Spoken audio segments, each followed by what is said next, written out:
Yeah, simply ball dropping. What's up, family? K-Sap, we up, ain't no stopping. I'm simply ball dropping like it's New Year's Eve, making you haters believe I'm the MVP. Ask Mr. V and R&B, they do all sports, whether it's on the field or the court, from the arena to the ring. What, you wanna swing? I rope a dope like the one on this boxing thing. That's a punchline. I'm the greatest of all times. Got something on your mind, hit us up on the line. For that round table talk, ask B Hunt and Sheena. And K-Sap too, for their views on our dudes. Marriage Chronicles for you lovers. Oh, I'm married to the game. The championships, the only time I wanna ring. K-Sap, the man behind the mic. Check 1, 2. It ain't a rap until I say it's a rap. Just fall through, pull up, the hottest pod smoking. Yeah, I got you open. This freestyle brought to you by James Ford. Paid promotion. Yeah, simply ball dropping. You know what time it is. Pull up, chop it up with your family, man. K-Sap, what up?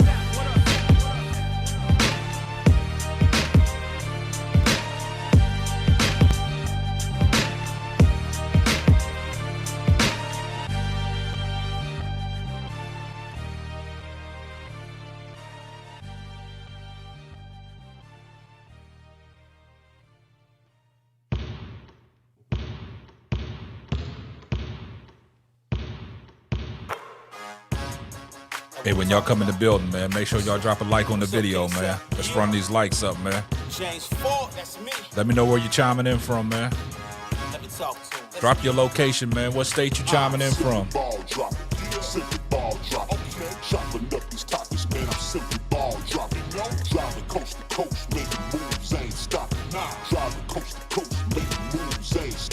Hey, let me put you on game. These other podcasts out here talking the same. This my bro K-Sap, chopping up topics for your optics. From politics to your top picks. Tune in, you gotta watch this. Exclusive material for your radio, stereo, pump it high definition. Make sure you drop a like on the video, man, when you come in. Gonna let the live catch up to a lot of people, man. Man, I got something to say.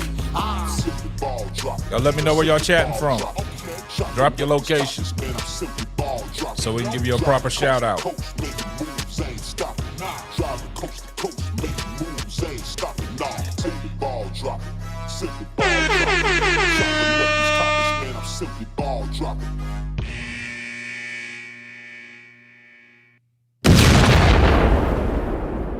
Texas in the house, man. Prodigal, I see you. Unique, VA 757, Zane, Atlanta.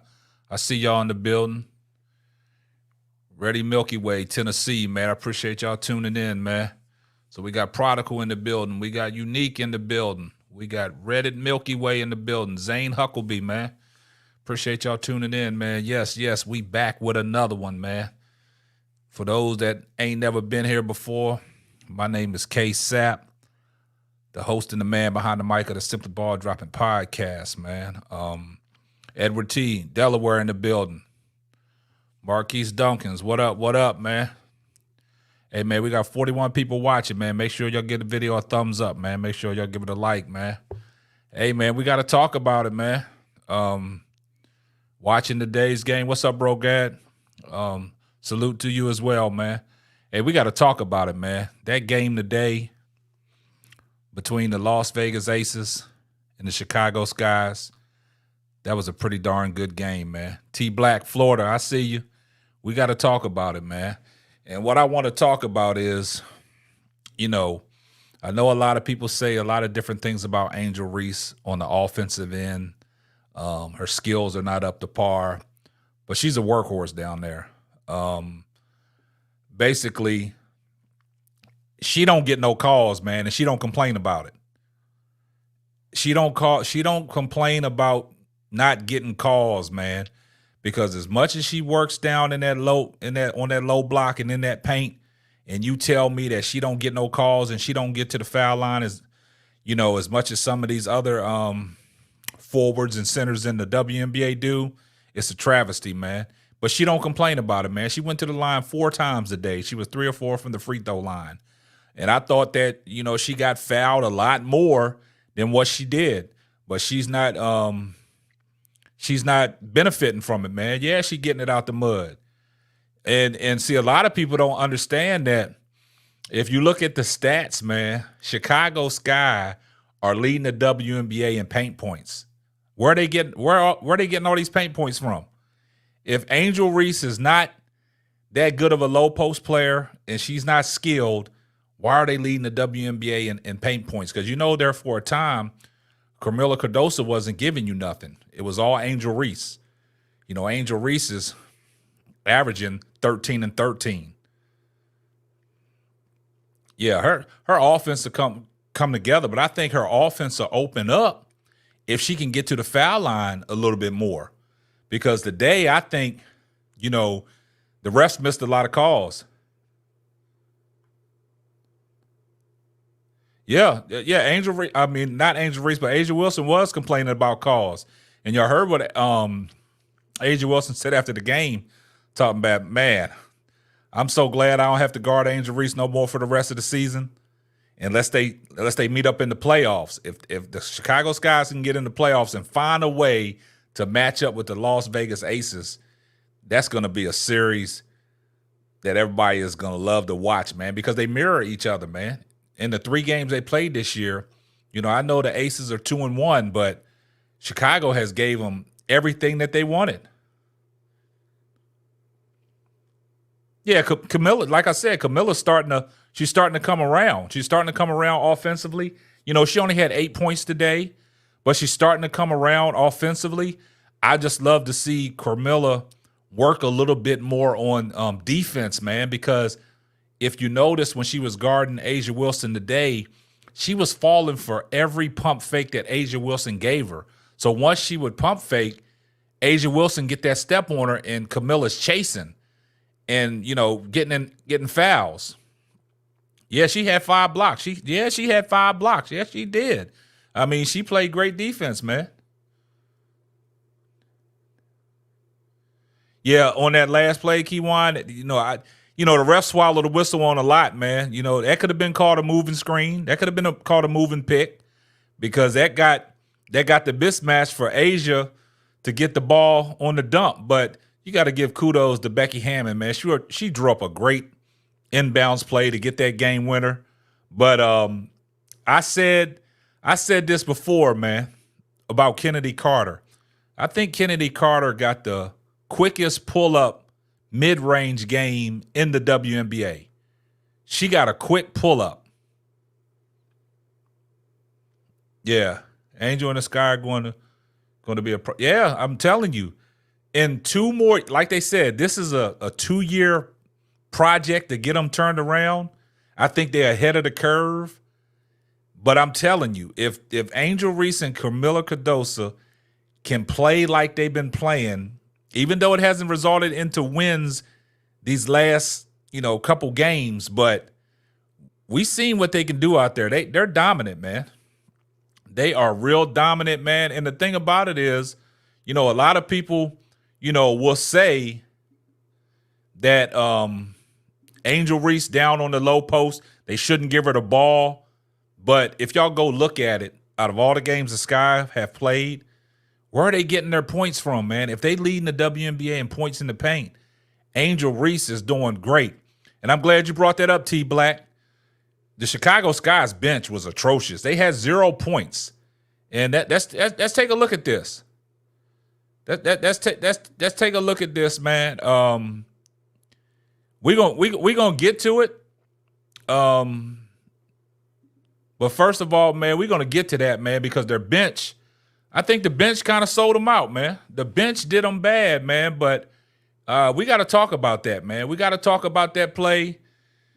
We got to talk about the play, man. We got to talk about what I've been telling you guys all along, man. The thing about the Chicago Sky's guards, we don't know when they're going to show up, man. They so inconsistent that in a game like today, they showed up today. It was a total team effort. I think in the first quarter, I think the Sky played tremendous basketball. They held the Aces to 12 points in the first quarter. I think the third quarter, the game got away from Chicago. But down the stretch, getting the ball into Carmilla Cardoso, getting some, easy lay-ins.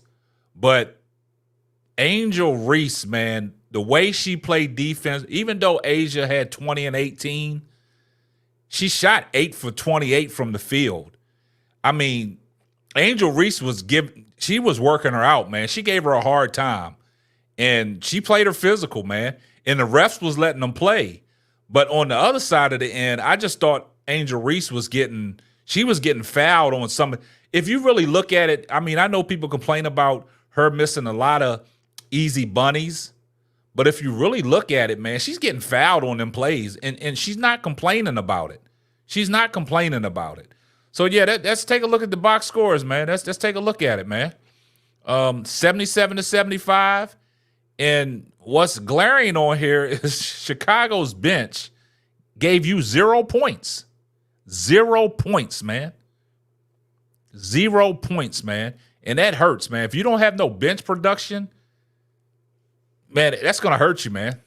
But shout out to Kennedy Carter, man. She took, she don't take that many threes. I think she only had 3 threes leading up to today's game. And she hit 3 of them today. She hit that big three to make it 75-75. She pulled up.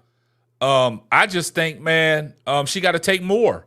But she has a pull-up game that's out of this world, man. She has a pull-up game that's out of this world, man.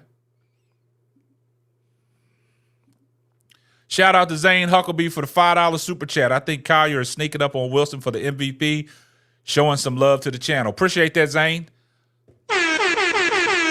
When you say she's catching up to her, and I think today, Asia Wilson in that game winner, I think she made a statement. I think she made a statement about this MVP. And I hate to bring this up because a lot of people want to throw Caitlin Clark in the MVP discussion. It's not even close. Not even close. It's between Nafisha Collier and Asia Wilson, but I think Asia Wilson separated herself. I think she separated herself with the game that she had today on a game winner on national television. I think she put a little, distance between if Nafisha Collier was creeping up on her.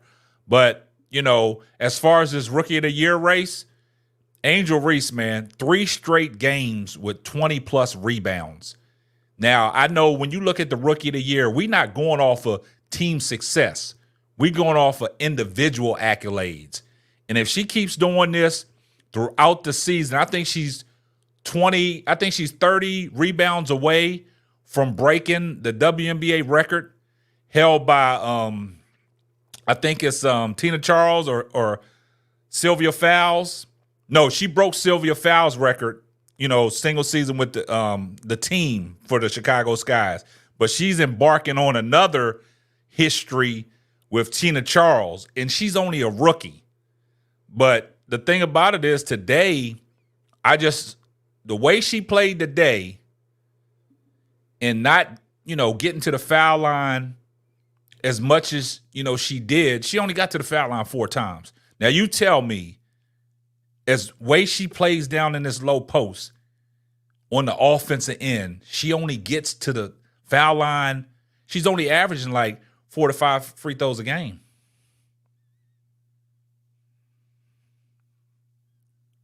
Yeah.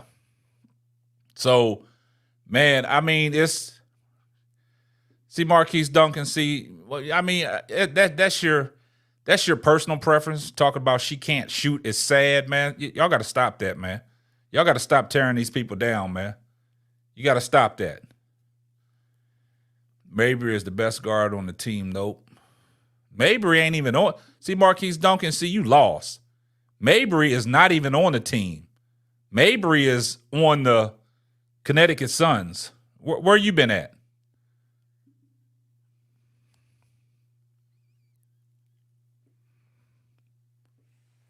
Brian Lewis. Yes, that's right. That rookie of the race, that Rookie of the Year race is not over. It's closer than what everybody thinks. I don't care about the 3. I don't care about the 3 straight losses, Marquise. I don't care about the 3 straight losses. We're talking about individual accolades when they put it together about the Rookie of the Year. The Rookie of the Year is a individual award, not a team reward.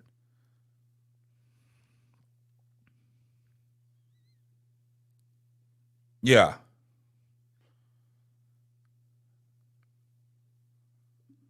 Well, you say only a few players are top 20 in every statistical category. Collier, Stewart, and CC. Who you talking about? Kennedy Carter? CC is Kennedy Carter. Teaspoon stop Angel from getting a 2020 game. Well, I mean, it is what it is. It is what it is. Okay, it's fouls rebounding record 404. Well, she's embarking on that. And she's got 10 games left. She's embarking on that. If she keeps going on the streak that she's going, what you say, these comments are weird. They always do that. They always weird. He said they them bots. She got 4 rebounds from 4 missed shots under the goal. Y'all got to kill that narrative about her getting her own rebounds, man. If y'all don't like her getting her own rebounds, tell somebody to stop her.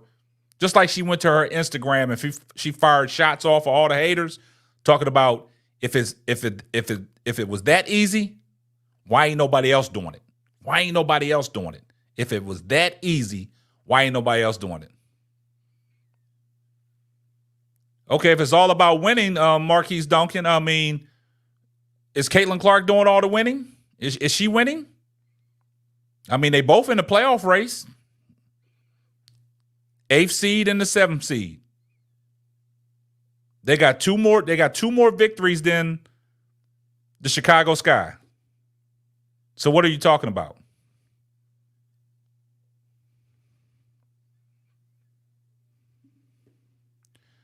You say it's an individual award, but the goofy rhetoric on ESPN, like it should, go to the team with the better record when it's close because the voters didn't want to give CC is why wins don't matter. I mean, they always move the goalposts every year. They move the goalposts every year. If you go back to the year that Elena Deladine won, she won the MVP. And that was basically off of personal accolades because go back and look when she won the MVP. What did her team do? Her team wasn't successful. She still won the MVP, and her team wasn't successful. So like I said, every year the voters' criteria, the needle gets moved.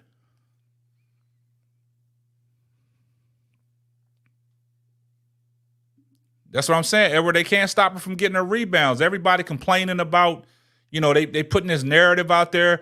Oh, she's getting her own missed shots. Y'all sound crazy. Y'all sound goofy. Today, when that one possession where she got 4 offensive rebounds and she was down there working Asia Wilson, getting her own rebounds, why come Asia couldn't get the rebounds? She just outworked Asia. She outworked Asia. The other team should stop her or try to do. Yeah, they can't stop her. Because like Kevin Garnett said, she got a lethal second jump, just like Shawn Marion. Friday night Sky Fever. That's going to be a big one. Playoffs and Rookie of the Year on the line. Hey, Angel Reese going to come out and make a statement. Next Friday, she going to make a statement. My predictions, Angel Reese, she going to go for 20 and 20. She going to make a statement. I know the Sky, they have a game out. Atlanta's chasing them.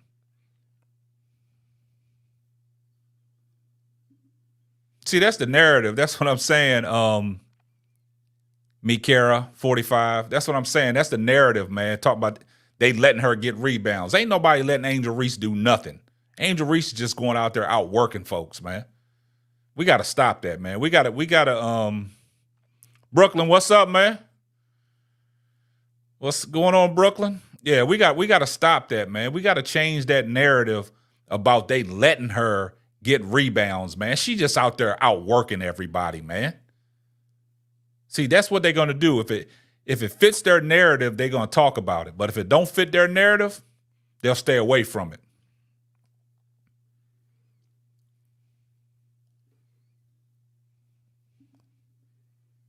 Follow your shot. Hey, you got to follow your shot. If you don't follow your shot, then how you going to rebound the ball? RS, appreciate the shoot. Super sticker, man. Appreciate it. Yeah, you got to follow your shot.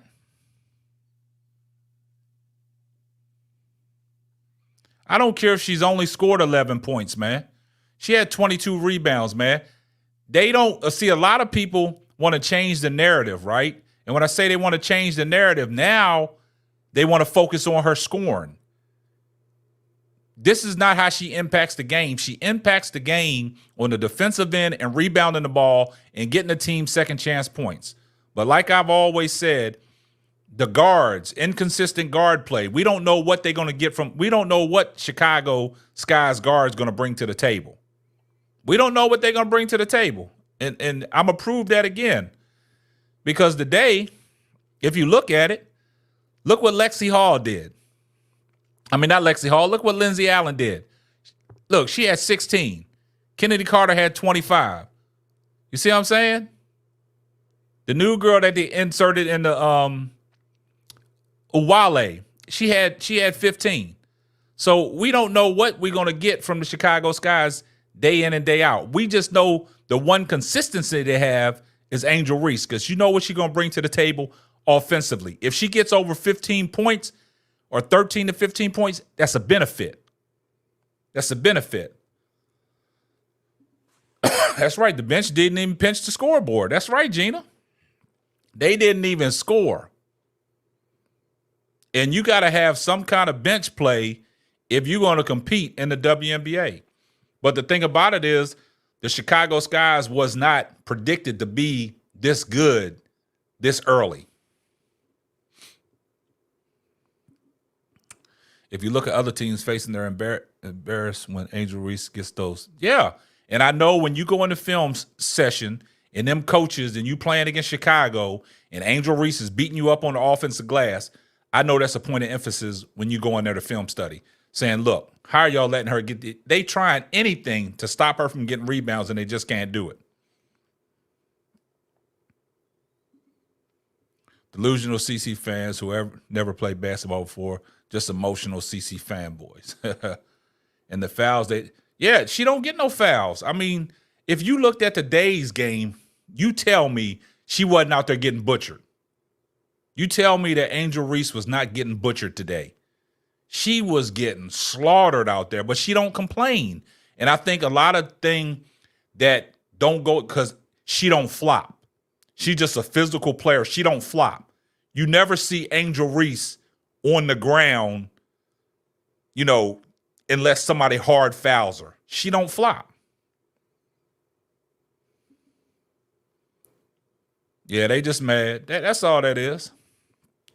CC cost them the game with 7 turnovers. She only scored 6 points in the second half. Kiwan, don't do that, man, because don't do that. We already know, man. We already know.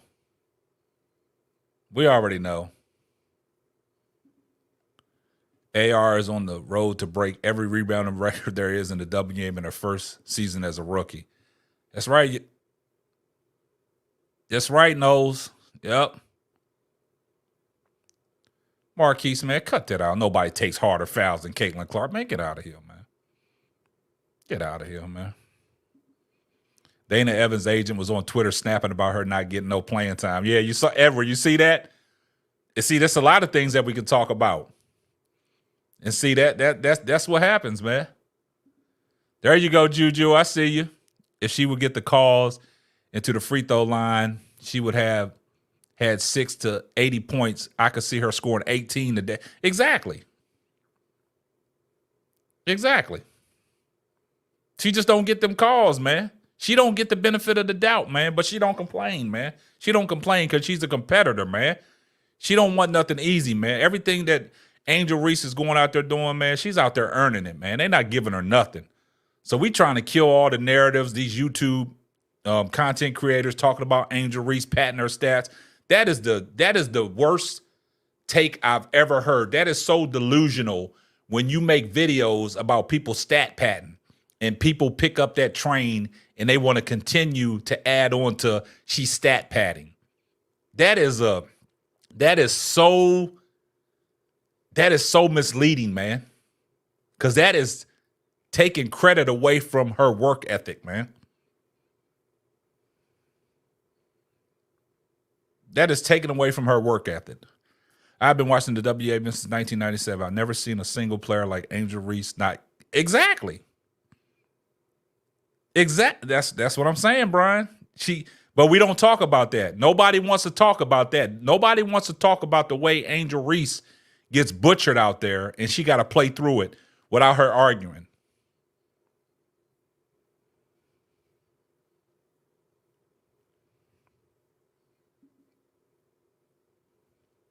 Dana Evans needs to be removed from the Chicago Sky. She misses like crazy. She's inconsistent. She's one of the guards that is inconsistent, man. K7, I'm thinking about doing the WNBA content around NBA 2K. When I go live, how do I send the link to? It depends on what streaming platform you're on. Whatever streaming platform that you're on, you'll be able to hit the invite button, and then you can bring people up on the stage. I'm gonna drop the link, man. I would love to hear from some of these people in the chat that just making delusional takes. So I'm gonna drop the link, man. If y'all want to come up, man, I'm gonna drop the link, man. I'm gonna see what y'all talking about. I got time today.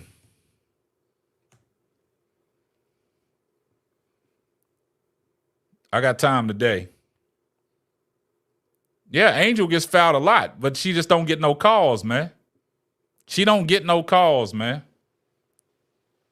I know her game is unorthodox, and it's not appeasing to a lot of people.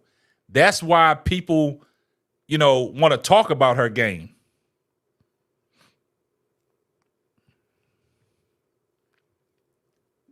That's a good point, Magalon the Don. You're right. Now, Caitlin averages 17 points a game. Angel averages 13 points, a difference of 4 free throws. Yeah, if Angel got her calls correctly, she might average 20 and 14 as a rookie. You got that right. We got that right. That's right, Greg. Asia said that after the game. She said she glad she ain't got to play Angel no more because she makes her work. If you look at some of the shots that Angel Reese made Asia Wilson take, she shot 8 from 28. She took 28 shots. She made 8 of them. Angel Reese had her working. And then when she got by Angel Reese, the way Angel Reese was making her work, she ran right into Camila Cardoso. That's why she had them 5 blocks. Nah, Big, that was one play while they was down 5 already. Yeah.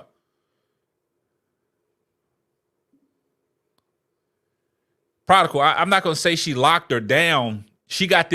Sometimes she got them help side blocks from the great initial on-ball defense from, Angel Reese making her turn the corner, making her work. And Carmilla was there to, pick up her slack. Backside defender.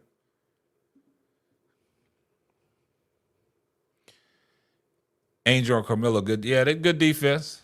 But Zane, the point is, man, about Angel Reese not getting no calls at all.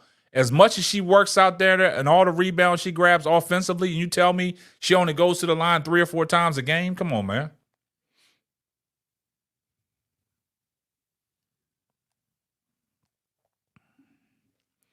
Edward T., the best part of Angel's game right now is her defensive rebound, and that's the reason she's in the starting lineup, because of the bench. The bench is horrible, man. The bench is horrible. Yeah, Prodigal, I thought the game was going to overtime too, man, but you got to give credit to Becky Hammonds, man. She drew up a great play call. But like I said, that Kelsey Plum pick on Angel Reese, and she ran Dana Evans right into her. Or was that the other guard? Yeah. Paul Harvey, great players are consistent. Angel Reese is constantly consistent in her position, period. Yeah, she totally consistent, man. I would just like to see her get more fouls called.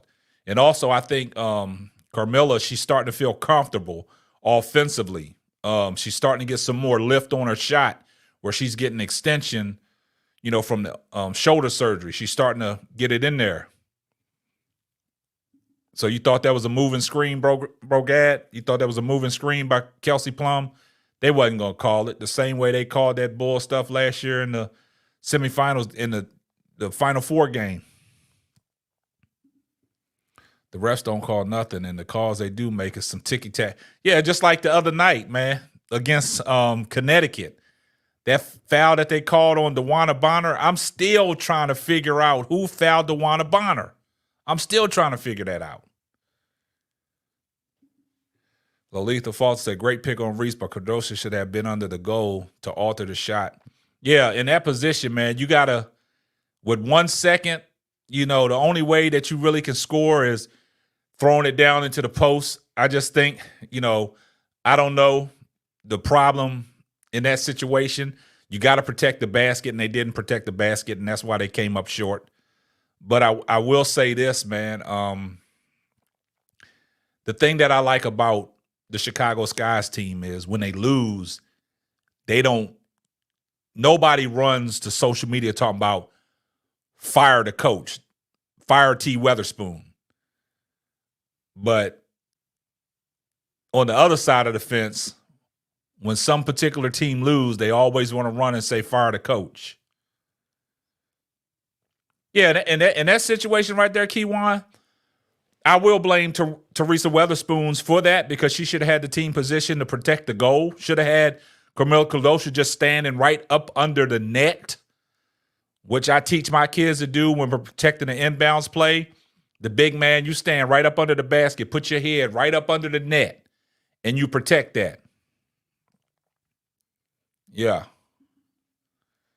But people are still not going to Twitter and social media and YouTube saying, hey, fire T. Weatherspoon. But as soon as somebody else loses a game, they want to fire their coach.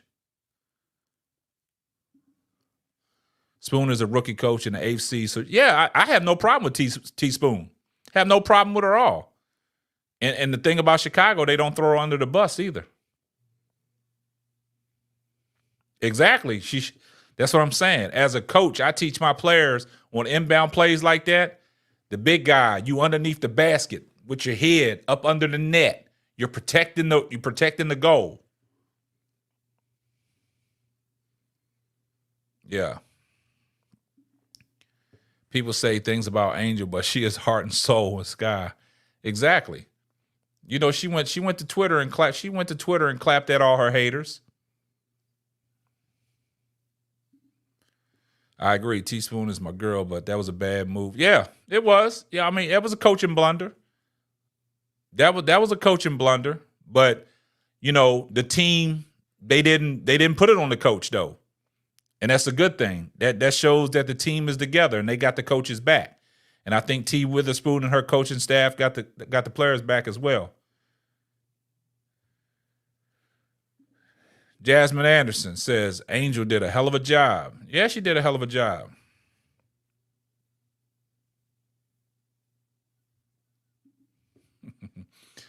Ronnie repass, man. Don't do that, Ronnie. Most of Caitlin Clark YouTube channels are clickbait channels. Oh, they'll throw Caitlin Clark's name up in any title that ain't got nothing to do with nothing. So I totally agree with you.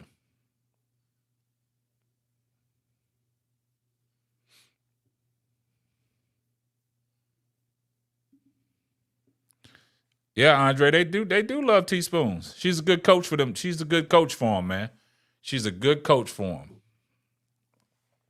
I think she gets the best out of them kids too.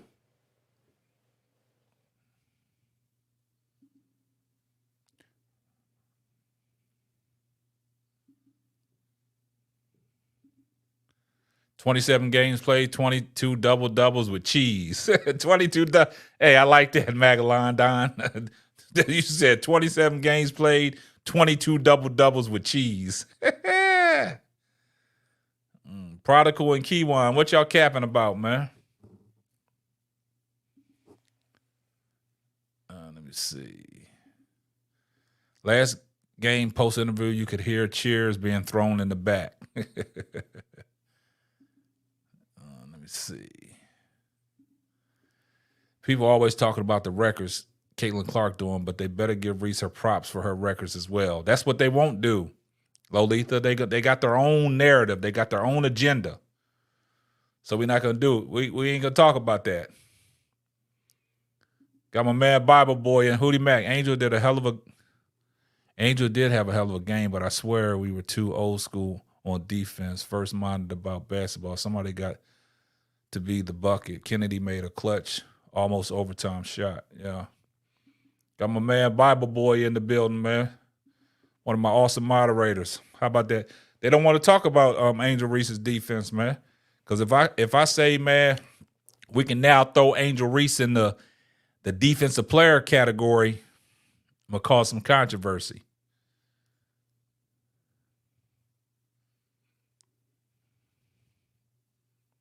See, a lot of people see what Angel Reese did today on Asia Wilson. Like I said, Asia Wilson shot poorly. This was one of Asia Wilson's best games, even though she had 20 and 18.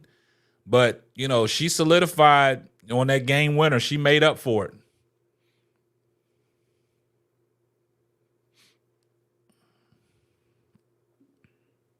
The Sky always leave the man unattached to help their man is one. Yep. Yeah, I mean, you know, that they got to be better suited for that. They got to be better suited for that. Yeah, Asia got the last laugh. Yeah. She got the last laugh.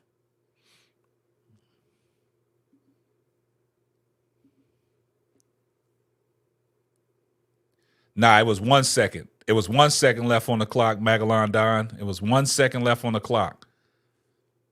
It was 1 second. So there is, with 1 second, you can catch and shoot.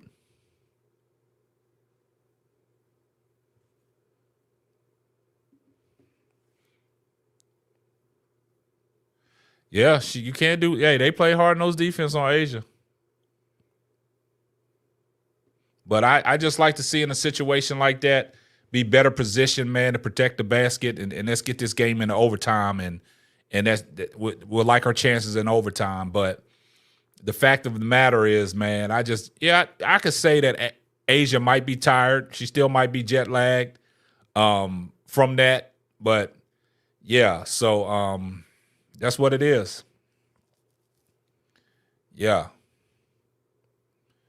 But nah, man, the coach did screw that up. They did screw that up, man.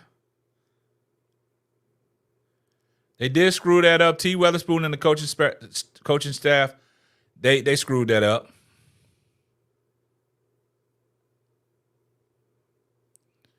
Now, I don't think Zane will never come up. When I drop the link for Zane, I don't think Zane will never pull up, man. I didn't drop the link for Zane a couple times to come up and talk basketball with us, chop it up, man. But he don't want to hit the link, man.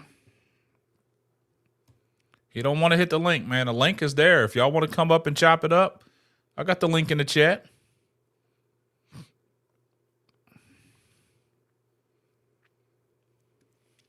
I got the link in the chat. Anybody that want to come up, we got the link in the chat. Let's talk about it. Hey, man, if y'all supporting the channel, man, and y'all like what y'all listening to, man, come on, drop them super chats, man, so we all can get to your comments, man.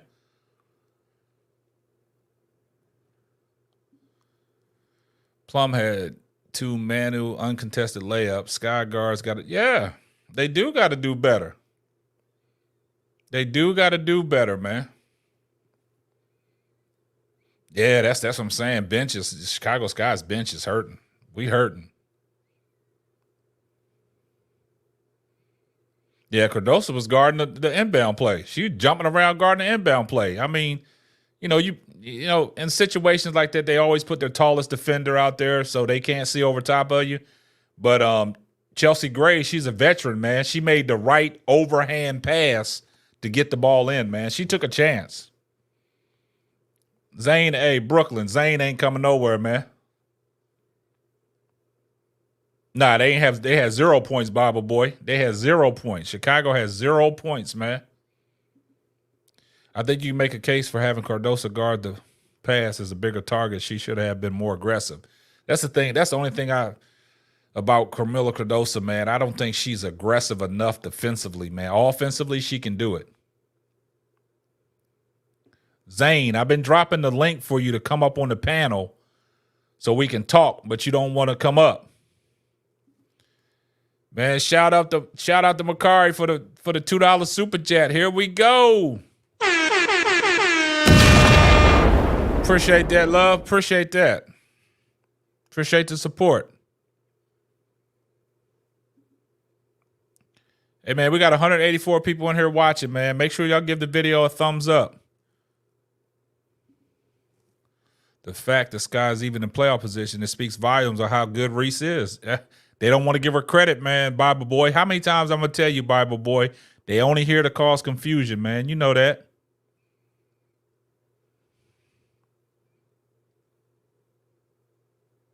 Somebody said, oh, my. I'm going to put, man, I ain't even going to put that up there, man. Somebody said Caitlin Clark is a lockdown defender. Wow.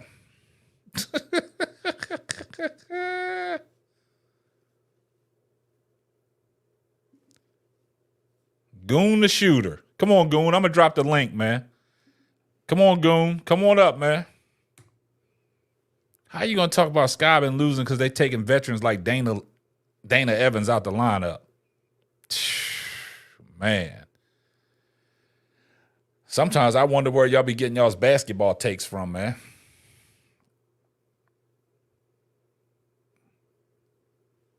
I wonder where y'all be getting y'all's basketball takes from, man.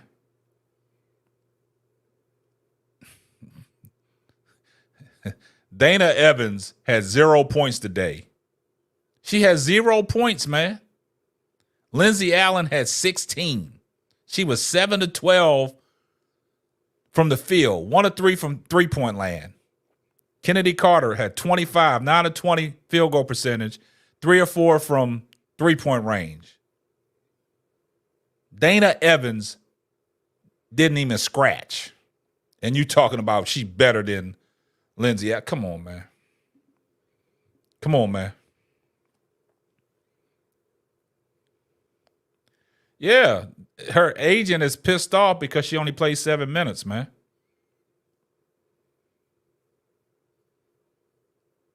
What she say? They got to be bots. Hey, they might be. I don't know. Allen does a good job. Yeah, but she's not. That's right, Makari. She is inconsistent. I've been talking about that for the longest, man. The Chicago Sky's guards are inconsistent, man. If they had some consistency to them, man, we be talking something different. We be talking potentially Chicago Sky's setting in the 6th or 5th spot in the WNBA in the playoff race, man. She ain't do nothing in 7 minutes, man. She only shot the ball twice. Man, you tell me when people not looking at the game but talking about something he didn't look. That's how they do, man. A lot of people, man, they want attention, man. The Sky would have won more games if they played their man and stopped helping everybody else and leaving your own man wide open. Yeah, they give up a lot of shots, man. Clark might be the worst on-ball defender in the WNBA. Hey, I won't disagree with that, Bible boy. I won't disagree with that.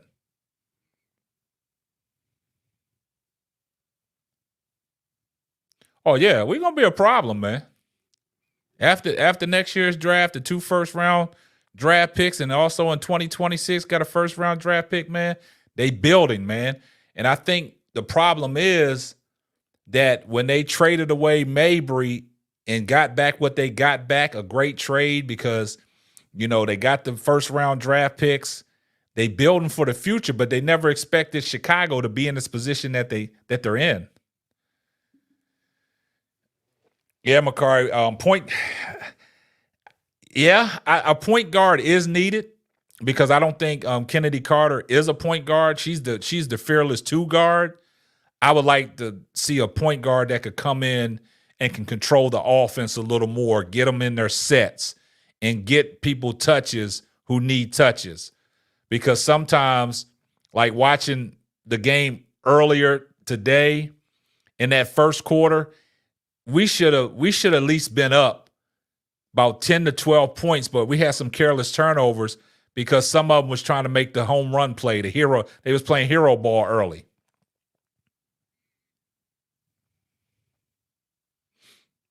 Yeah. Juju isn't available. Yeah, she's not available to 2027.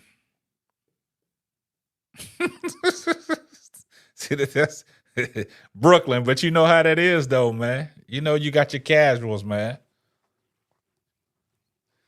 Yeah, exactly. And that's what we've been talking about. Without a true point guard, you really can't facilitate. You really can't get into your offensive structure because Kennedy Carter is not your point guard.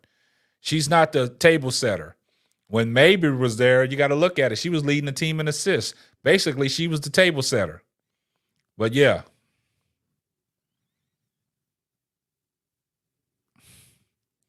Yeah, we all agree with that. I don't know where y'all been at. This might be, hey, if this is y'all's first time here, man, make sure y'all smash the like button. Make sure y'all subscribe to the channel, man, because y'all saying stuff that we've always talked about, man.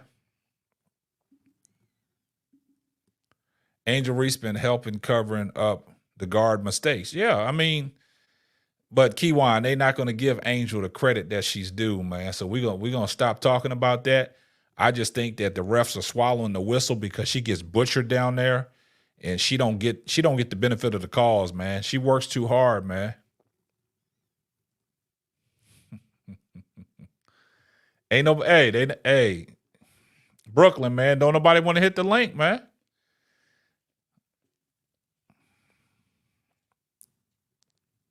That's right, political. Tell them. Political. I'm gonna make you you want to be a moderator of the channel, man. I know you can get these people to hit the like button. Let me know if you want to be a moderator. I'll add you as a mod because you always around. Let me know if you want to be a moderator.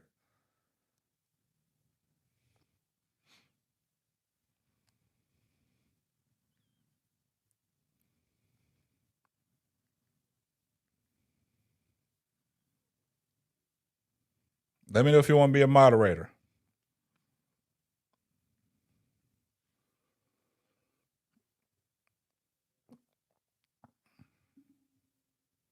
What up, Brooklyn? Talk to me. What's up, Brody? How you feeling? All right, yourself? Shit, I can't call it. Listen, man, I only cammed up for a second because I'm disappointed in the chat, man. We got a lot of people with all these opinions. Everybody feels strongly about their opinion, but nobody want to get up and defend their opinion. Like, what? Like, I'm really confused. Respectfully, I'm gonna say this respectfully. I'm really confused on why so many people talking, man. Like, if you got an opinion, and I'm not talking about any opinion. We can have an opinion, but I'm talking about all these. I see certain people coming in the chat saying this outlandish thing and that outlandish thing. It's like, okay, if that's how you feel, let's talk about it. That's all. Let's just have a conversation about it. But everybody want to say something. Everybody want to throw a stone and hide their hand. What we doing? How many times? How many times we done talked about that, Brooklyn? Come on now. You know how I go. Listen, I'm in the chat. KSAP, anytime you need me, you know what I mean? You know how to reach me. I'm in the chat waiting to cook somebody. But they won't hit the link, man. It's basketball. See, like I said, it's only basketball. That's what I'm saying. A lot of people in the chat, man, they say some outlandish things. And when we say they delusional, they want to try to, get defensive. But hey, if you want to state your claim, man, I'm giving you an opportunity. Come up on the panel and let's talk about it, man. Let's talk about it, man. Hey, KSAP, feelings. Hey, KSAP, I got your back, man. If somebody come up talking reckless, just send me the link. Say Brooklyn, get him. Yeah, hey, come get him, Brooklyn. I'm holler at you, bro. All right, good call. All right. Yeah, that's my man, Brooklyn, man. So Brooklyn, he talks basketball, man. And that's the point. I agree with nobody wants to qualify. That's what I'm saying. They don't want to qualify their points, man, Political, you never answered my question, man. You trying to be a mod? What you say? Cardoso plays timid at times. She's scared. Oh, that's what I'm saying, Makari. I just think I gave her the benefit of the doubt, man. I just need her to be more aggressive. She got to trust her basketball skills, man. The fact that the Sky only lost by 2 points with 0 points from the bench is telling. Thomas Anderson, what's up, my brother? Yeah, that's a good point. That's a good point, man. The bench was atrocious, man. You get no bench production and you only lose by 2.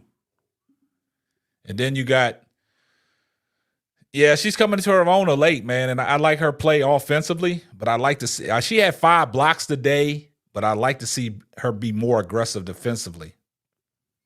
Yeah. But my point is it goes to show in today's game, like no points off the bench. And for what our bigs was doing, see a lot of people that just now coming in the chat, I want y'all to put this in perspective. As much as y'all say that the Chicago Sky does not have nothing on the interior offensively, they're leading the WNBA in points in the paint. Y'all think about that. Think about that.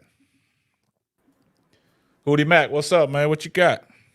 Good morning. I was about to say good morning. It's just, I'm all over with it, man. It's all good. I know you would prefer probably to have people who have a different point of view on what we witnessed in this game.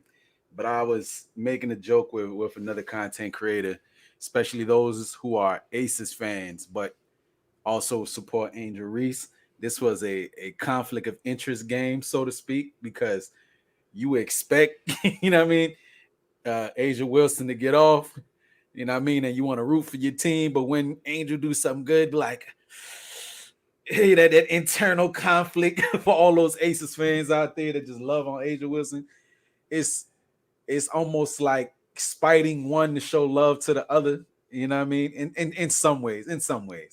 Because what Asia say when a lot of this rookie class came in, like, yo, I'm here, I've been here, and y'all gonna find out the date. Yeah. This MVP campaign that she went on. But I look at it like this, man. If you go back and look at the first game that the Aces and Chicago Skies played, that was the game that Asia Wilson really dominated Angel Reese and Camille Cardoso all at once, right? Yeah. But then you go back to that second game when going into the Olympic break when the Chicago Skies beat them. That was the Angel Reese game. That was Angel Reese making her mark, right? Mm-hmm. So if you really look at it in today's game, I know you said it's a conflict of interest because Asia Wilson, what she's doing, and people like Asia Wilson, people like Angel Reese, and it's hard to go against one or the other. But if you look at it, when them two teams play, they mirror each other, right? So I've said this before when we talked about the playoffs. If by chance, anyway, if Chicago can get in this playoff and stay, they in the playoff now, but they can stay in there. And if they if they run into a team like Las Vegas, they can upset Las Vegas, man.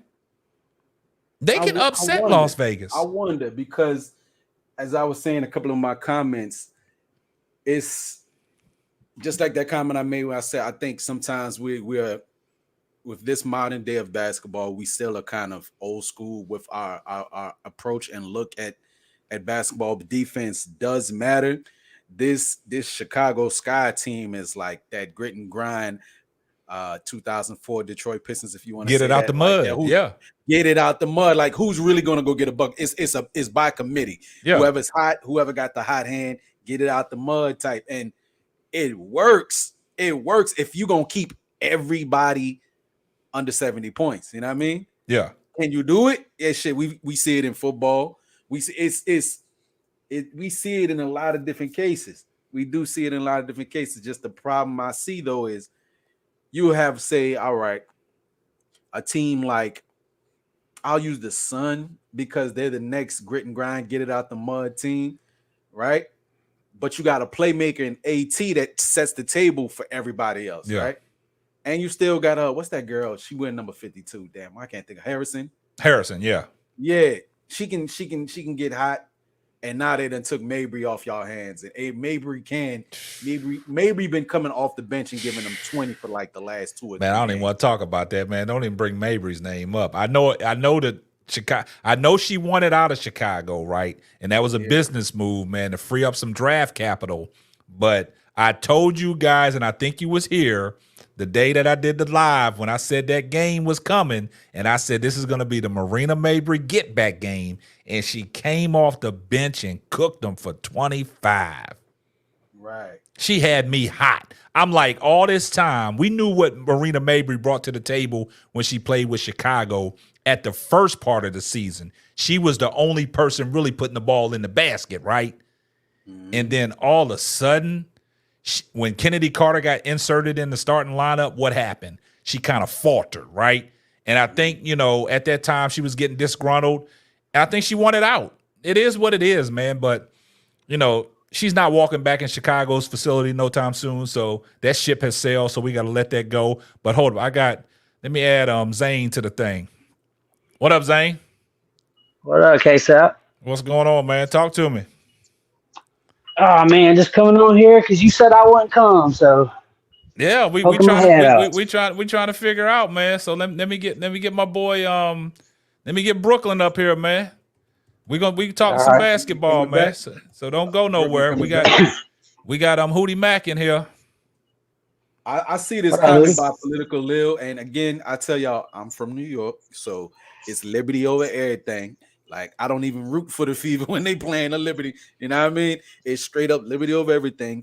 I respect it. Respect to the sky. They did give us an L, but there's a problem. There's a big problem called Point Jones. I like to call her Point Jones down there. Jonquel Jones. Ain't nobody got an answer for when she's attacking you off dribble from the 3-point line. She played.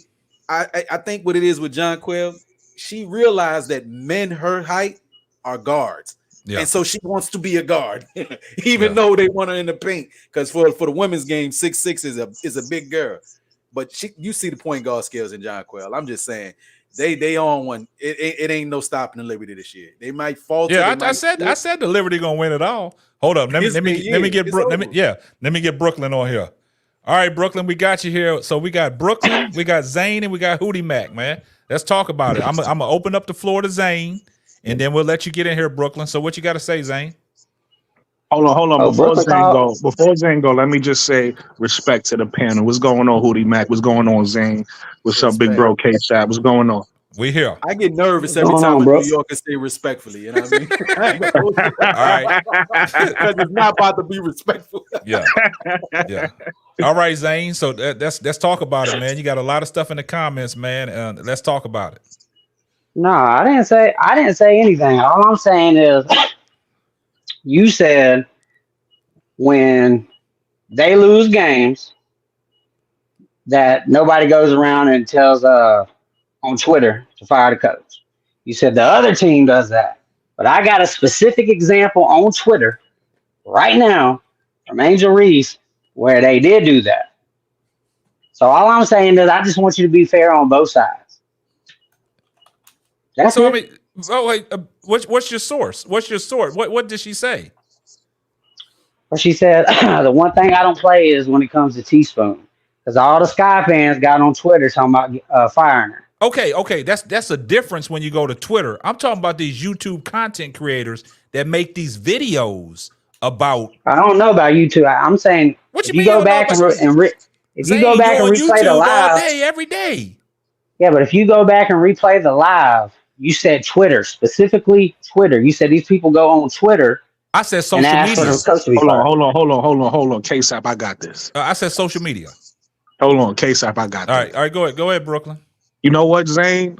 I actually respect what you just did, because most people come on here or most people have their arguments with emotion. You had some you went and got a source. I actually respect that. But come on, dog.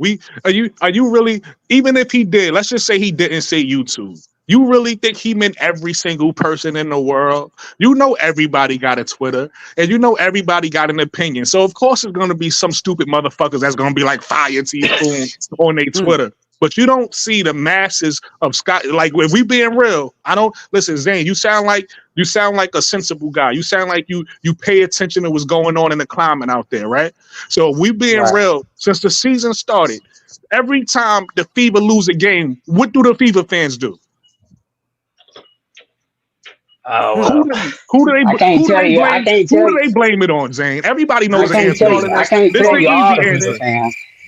They've been. I'm gonna Why answer are the you playing question the for you. crickets? I'm I'm saying gonna something. answer the question for you. Every time the Fever lose, it's never Caitlin Clark's fault.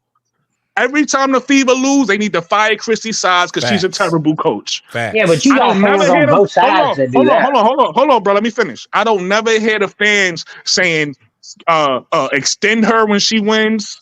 I don't hear fire Facts. her when she wins. I don't hear nothing when she wins. But when she loses, it's always she's terrible. I don't know how she got the job. She shouldn't have the job. She need to be fired. It's either her Yeah, or but you Caitlin got. Clark's teammates, right? Yeah, but Now, you flip got side. people. Hold on. Flip side. Okay. I'm not talking about every single person in the world. We talking about the majority of people. I'm talking about in a general sense. If whether the Sky win or lose, you don't see the majority of the fans saying, "Listen, people feel like Teaspoon need to be fired." I don't know why. She's a rookie coach.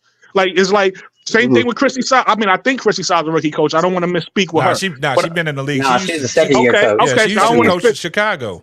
I didn't want to misspeak with her because the way people talk about it is like she don't deserve the job or something, like she don't got no credentials or whatever. But with Teaspoon is a rookie coach. So of course we could see if you a Sky fan and you watch the games, I'm not talking about people who hate on the Sky now. I'm talking about the actual fans that watch the Sky, who like the Sky, who watch the team. If you watch the Sky, we can see when Teaspoon make mistakes. And we criticize her for it just like anybody else, just how you supposed to get criticized. But nobody wants her fired. You have certain fans who don't know basketball that be like, fire her anytime she do something wrong. That's the minority. But the most of us, we'll get mad at her for like even last game, the game before this against Connecticut, she called the timeout on a fast break when we could have won the game. Yeah. Yeah. It's like why you called that timeout? But nobody is saying fire her for it. We just saying You talking about against Connecticut? Yeah, against Connecticut. Yeah. Yeah. We had a fast break to I forgot what the score was, but we would have had a 2-possession game, and she called the timeout. It's like it was a terrible call. Yep. She don't need to be fired for it, right? And even this game, she should have called timeout. The last play, she actually should have called timeout. That she let them dribble it up and then called timeout. Luckily, Kennedy Carter hit a 3, so people forgot about that. But that was even a terrible. So she make bad calls, just like every coach. That was a hero shot by Kennedy Carter. That was a hero shot. Yeah. But my point is, you don't hear nobody saying fire her. We give her grace because she's a rookie head coach. We like, damn, Spoon, you got to learn from that. That was a bad call. But when the Fever, if Chrissy Sides even if Chrissy Sides don't make a mistake, if they lose, it's always Chrissy Sides' fault and she need to be fired. That's a consistency. Yeah, I've seen them even win. And people say that. My problem with Chrissy Sides is her rotation. The rotations that she seems to put out there. That's every coach. Teaspoon make that mistake too. Yeah. Teaspoon make that mistake too. Right. The only thing I was saying in the comment section is, I'm sorry. Go ahead. No, I just wanted to interject something with it because I do see it, and it's not that it's not falling at the feet of the coach when bad decisions are made. They had that time they had off from the Olympic break in the first 2 games they came back, saw things was looking good. What I noticed in that game against the Lynx, though, Cheryl Reese, who is an excellent coach as well, has been around for a long time and actually is a good coach. She had a game plan on how to stop and minimize Caitlin, right?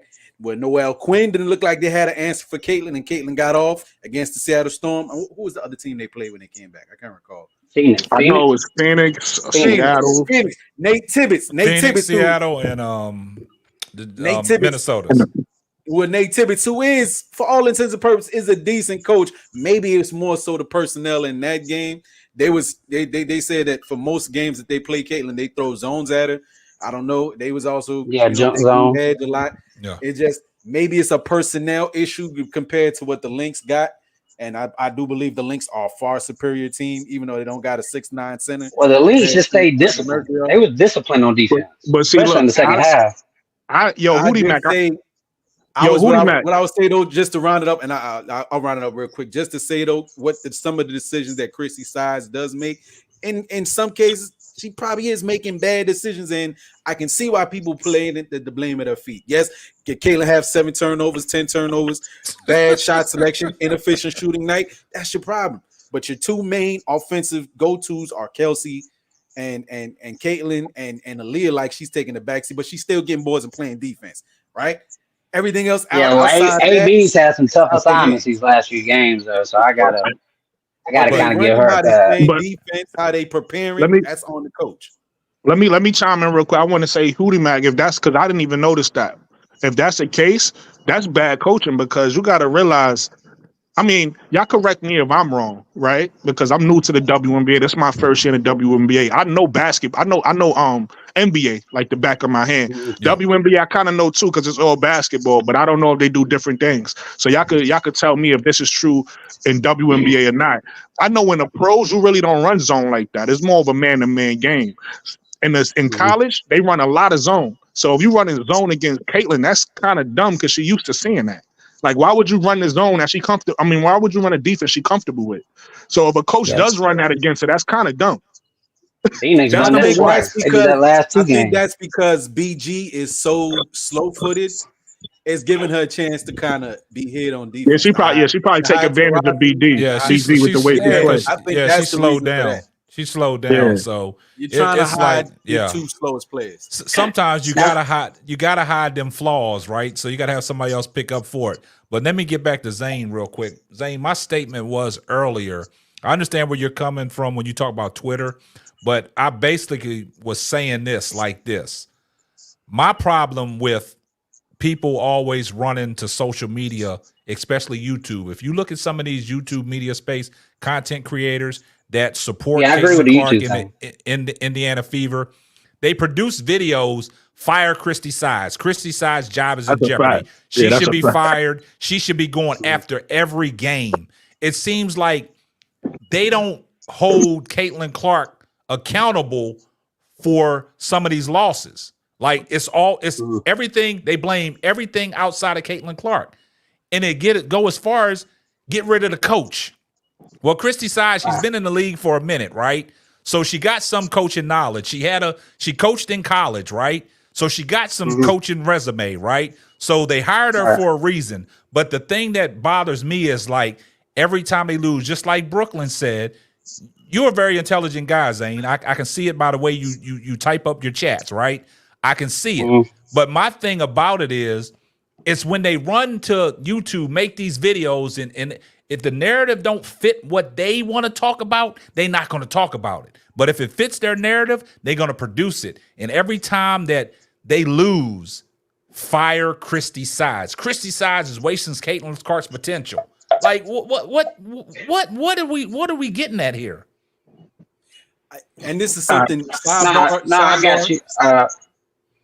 I just want to say I may have misunderstood you about the Twitter. I thought you said Twitter, so that's why when I talk about social media, I'm talking about it all. But you got to think, like, there's crazies on both sides, like fanatics on both sides. I don't mean fans, I mean actual fanatics, like that won't give one player credit, but gives the one player all the credit, and then vice versa.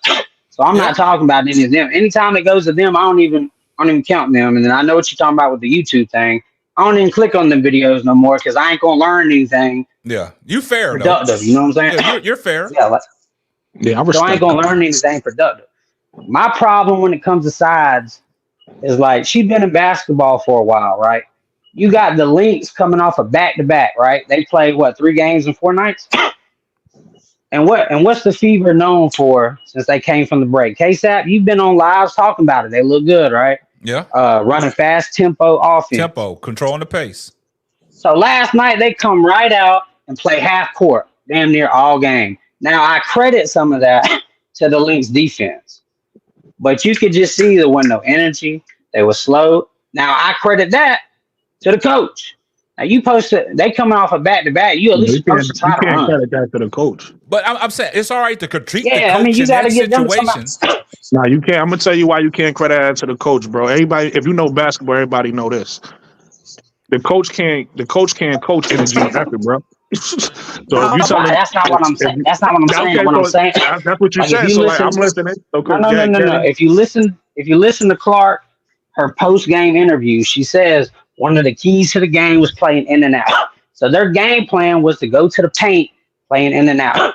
Throw it down to Melissa Smith, throw it down to AB. That was their game plan. That was their game plan the first time they played. Now, Reeves likes to play half court. They're a defensive team. They like to get set, And you can see that in the second half how they were playing Clark. So that's the only thing. There's certain things like that. And then the rotations. You think like Katie Lou, was she like 0 for 12 in her last 3 games, 0 for 8 in the last 2? Oh, Like you can see she hadn't had. So let me ask you a question. If you felt like that was a bad game plan, what you feel like they should have did then? I feel like you should have upped the tempo a little bit. You got them coming off a back-to-back. You don't want to play their games they want you to play half court. That's what they want you to do. I think in So, this like, situation, I I don't think Minnesota let them get out and run though, because Minnesota. No, that's why I said I credit some of it to their defense. They had a really good game plan, but some of it they just wasn't like Indiana. Even when they make the shot, Clark gets the ball, she's pushing up the floor. She wasn't doing that. You can see she was lollygagging down the floor last night. And so I'm just saying it's like little things like that, and then rotation wise, that I have a problem with size. Now I'm not saying fire her. See that, and that's Like, hold up, Zane. Zane, let me stop you right there. And see, you made a great statement right there. See, you're being logical because it's all right to critique the coach and say what you dislike about her, but you're not one that's going out there saying fire Christy Sides, right? Off the run. Yeah, you're not jumping off the spectrum. Be like, oh, fire, she needs to go. You might not like her. You're critiquing her because some of her rotations and some of her questionable calls down the stretch. But you're not running all over the place talking about let's fire Christy Sides. That's the problem that I have. These people that support Caitlin Clark in the Indiana Fever, if it don't fit their narrative, that's fire Christy Sides. That's all I'm saying. Yeah, I get you. But like I said, there's gonna be crazies and fanatics on both sides. All right, so there might be more on one side than the other, but I get what you're saying. All right, so Zane, your arguments today, I ain't mad at you. But the other day, when we was talking, you had a lot to say in the chat, so I gotta check that. You was telling me I was lying when I was trying to tell you about Reese and Caitlin's head-to-head record. Where you at on that today? What you mean? I had said that. I said what Reese and Clark's head-to-head record was. You called me a liar. You said I was lying about it. Oh yeah, because you said recently Reese had been smoking Caitlin, and that wasn't true, bro. No. I didn't say that. Don't put words in my mouth. I never said recently because the record is from basically high school to now. So I would never say recently. I'm saying every time they play head-to-head. I'm talking about every single time they play head-to-head. I said Reese has a winning record. The first comment you made when you was talking to somebody, you said, you said because I said you said that Caitlin Clark won the last time, right? That's what you're talking about. I said Caitlin Clark won one time or something like that. And you said nah, it's not true. But I was talking about college. When I said that I was talking about their college matchup. I wasn't even talking about the pros. Oh, okay. Well, then I misunderstood you, and I apologize. And that's why I'm glad you came up on board. Every game. That's why I'm glad you came up on board. Yeah, overall, I was talking about head-to-head till now. But I'm saying that particular statement, I was talking about college because everybody talk about the Elite Eight when Caitlin won. So everybody hold it. You know what I mean? They hold that.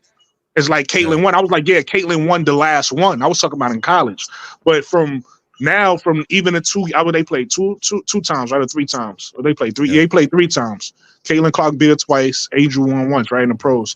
So they played 3 times. So up till now, I was saying Reese got the winning record, period. But I was saying that one time that Caitlin won that, in college that last time. That's what I was saying. So again, the chat. Oh yeah, I already know she got the head-to-head all the way from. I already know she got that. I thought you were saying recently. Oh, not the Reese had been smoking Caitlin. Yeah. Well, I was just talking about. I was talking about the WNBA. Hold on for 1 second, man. Hold on for 1 second. Let me get to the super chat, man. Thank you, Brandon Sleep, for the $2 super chat. He said, "What's up, bro? Heartbreaking ending for Chicago." Yeah, it was heartbreaking today. Why I got y'all guys up on this panel before I let y'all go, man? Let me ask y'all a question, man. What do y'all think about the lack of calls Angel Reese gets? I mean, it's clear. But I will say this today. You could tell it was biased towards certain teams and certain players because it wasn't just Angel Reese today. Like usually when I watch it, it's usually just against Chicago. But even Asia wasn't getting a lot of calls today too. So you could tell Oh like yeah, Asia let it they be known. biased. She let it You be could known. Complained Yeah, about that after the first exactly. quarter. She was Yeah. getting So frustrated because of it you too. could tell they bias against certain teams and certain people. I didn't know that. Like, and that's why it's good to Yeah. watch the W. I tell the people because I work with some of my coworkers who don't watch the W, but they watch ESPN and they come to me like, "Yo, Mike, why they bullying Caitlyn?" Yeah. And I'm like, "Well, they not. They bully everybody. It's just that they only talk about Caitlyn, on ESPN. So it's kind of the same thing."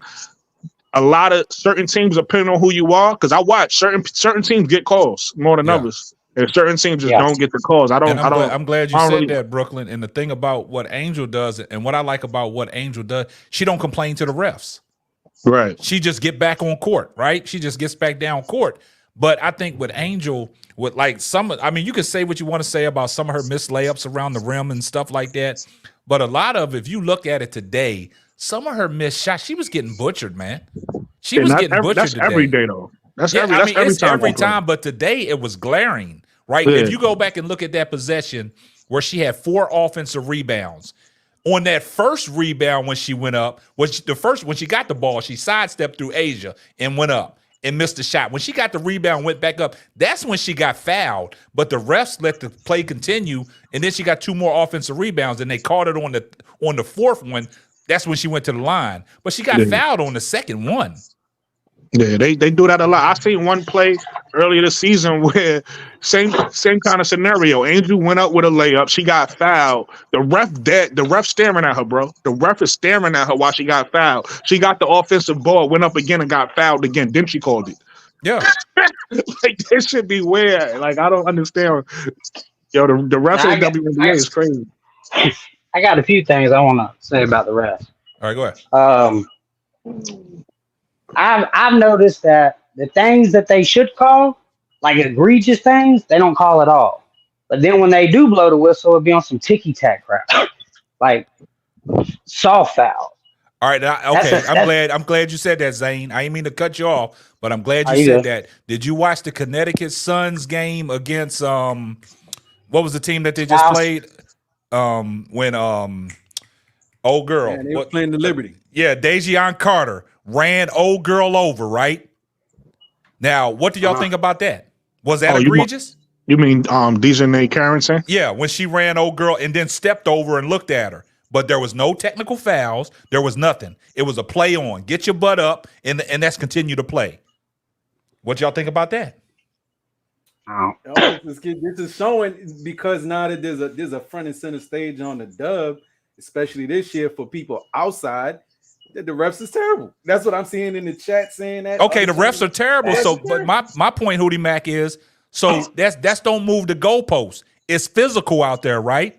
So when you see plays like that and they not making calls, but it seems like every time, I hate to say this, but I'm gonna say it. Every time Caitlin Clark gets bumped, everybody thinks it's egregious. They get their panties up in a bunch. But these other games outside of what Caitlin Clark is playing, there's more physicality being played and shown, but we don't talk about it. It maybe the older fans or let's say the fans has been around, they accepted it. The people who's coming in is like, yo, they call that in the NBA. Fuck, what is y'all doing? Like, you know what I mean? Like if I'm watching Russ go into the lane or Harden go to the lane, and he get breathed on, they calling that. What is y'all doing over here? Like she shoulder drop, she playing football. I'm seeing people getting elbowed in the face and then not get called. Exactly, but that's what I'm talking about, Zane. But nobody's talking about that. They only talk about it when Caitlin Clark gets fouled. Or they out there killing Caitlin Clark. They out there butchering her. They hating on her. They got something against her. They after her. But when you watching these other games, if you watching all these games in the WNBA, the physicality and the way these girls are going at each other, we don't put emphasis on that. We only put emphasis on it when it comes to Caitlin Clark, and I hate to say it. Nah, but that's a fact though. But you want to know what's crazy? In the NBA, right? They changed the rules to make it more appealing to the European player, right? And it's funny because y'all, again, for y'all fans who've been around longer than me, y'all could correct me if I'm wrong. I think the European player been around in the WNBA longer than the NBA. So why is it so physical over here for the women, but for the men, they make they make the rules a lot easier for the men to play, but for the women, it's okay if they get elbowed and shit. Because That shit kind of just weird to me. the Yeah, you physicality can't of do a nothing in man the getting NBA. rough with you. It's just I'll put it like this: imagine a woman, a 5'4" woman, a 5'6" woman, punching you in your chest, compared to a 6'5" man, 225 pounds, punching you in your chest. Which one you think might carry a little bit with all they No, might a little bit? yeah, nah, Yeah, absolutely, absolutely. I think the aggression and the physicality of a man hitting on another man can actually potentially cause injury much more. Yeah. Whereas I think it's a societal bias thing where they're like, well, they're women, how bad they gonna hurt each other? Yeah, but some Okay. of these women they be hitting like men. Yeah, Yeah, I you really can hear think because that's I ain't gonna a lie bias type thing. when Alyssa Thomas clotheslined Angel, I was Yeah, like, boy, Yeah. I was like, she a man, I could defend her, right? Yeah. But I mean, Something wrong it's with a me. I physical, think it's a AT physical kind of game, cute. man. I know she on that other side of the game, but something may be wrong with me. And sometimes AT sometimes they can ATI. get it too. That's all they need. They want it too, but they want it to. They two-way players. That's all. That's what you call it, two-way play. They two-way players. That's all. That's all. Nah, but to get back to your point though, KSAP, I agree with you. I think it's corny that they highlight one player and act Yeah. like she's getting beat up, but then when every other player get beat up, it's no news. It's no news at all, man. Nobody cares. Well, we got to be That's honest kind of though. crazy. Like I like watching CC, but I'll say a majority of the people that they just watch her, so they don't watch any of the other games, so they don't know what's going on with any of the other games. So some of the people that watch CC Yeah, in but we not college and even came talking about over, them, bro. We talking about like the outlets. Like Outlets the don't talk casual about it. fans, you can watch whoever you want to watch, but the outlets they only speak about if Caitlyn get hit, they like, oh my God, y'all bullying her. But those same outlets, the national outlets, don't say shit when another team that don't got nothing to do with Caitlyn, right? Like just two random WNBA teams playing each other. If it get physical, somebody hit the ground, somebody get punched, walked, or whatever the case may be, it don't make the news. oh yeah, well, Can I noticed that. interject real quick here? Go ahead. I think your boy Stephen A. Smith said it best when he got checked by Monica McNutt. Monica McNutt. I think he said it best, and it stands true. When she told him that you could have been covering the WNBA a long time ago. Yep. Right? And his response to it was like, nobody, not to be disrespect, nobody was paying attention 2 years ago, right? And for us as being, and he said, for us as ESPN, this, that, and the third, we only talk about things that get the eyeballs. If we put up a story and we may just introduce it real quick, we may just tap on it real quick, right? To try to squeeze it in, like bring news or light to it. And it's a passing story. You know, like how they be like, yo, and in other news, this will be the third game in a row that Ichiro hits a home run, boom. But they don't talk about baseball because mostly their national audience don't care about baseball. Same with hockey, right? You got your shows for that. Now, as far as when they do a longer segment on Angel Reese and Cece, the audience sticks around. So they don't have a problem talking about it because people stick around to talk about it. Yeah. Let them start talking about Breonna Jones got filed extra hard from the Sun, right? And have a 5-minute segment about it. They're gonna turn it off. Don't know that's a fact. Like, that's definitely a fact. That's a fact. That's definitely 100% right, man. That's a great 100% analogy. right. You want to know what? I wanted to disagree. You got to remember, Caitlyn and Reese, they bring the eyes. So that's what the media job is, to get ratings, to get the eyes. No, that's a fact. I wanted to disagree, and here's what I was going to say, but I can't even say this because I was going to say, I was going to use two players, right? I was going to look at Enrique, what she did in the All-Star game, and I was going to look at Gabby Williams and what she did in the USA, right? And I was going to say, if you show the right players, it will get attention. But I can't even say that because 4 years ago, Enrique did the same shit she did this year. Ain't nobody give a fuck. Yeah, It's crazy. I'm gonna piggyback off what Hootie Mack said. If you go back to that interview that Pat McAfee was on Rich Eisen's show, right? And Pat McAfee, when he was talking about he couldn't talk about Caitlin Clark because he said the universe said it and God said it. But then he went off to ask Rich Eisen. He said, during the Olympic break, how did you stay afloat? And he said Caitlin Clark and Angel Reese kept him afloat. Mm-hmm. So You see that what I'm shows saying? you right there. So that goes to show you that these networks, they pushing these agendas, right? And what Zane said about the ratings, right? So if you're basically talking about Angel Reese and Caitlin Clark, people are going to stick around just to hear what you got to say, right? And that's why Angel I think Reese. exactly. And I think that's why some of these YouTube content creators on the other side, they always throw in Caitlin Clark's name up in their title when it ain't got nothing to do with nothing. I mean, you could tell it's people out here just trying to make money. They not even know fans the of game. CC. They know the YouTube They're not game. even fans of CC, but they know if they say something positive about CC and something negative about Angel, people gonna click it. Like they know. I get it. Yeah. But like you said, even with the content creation game and KSAP know it better.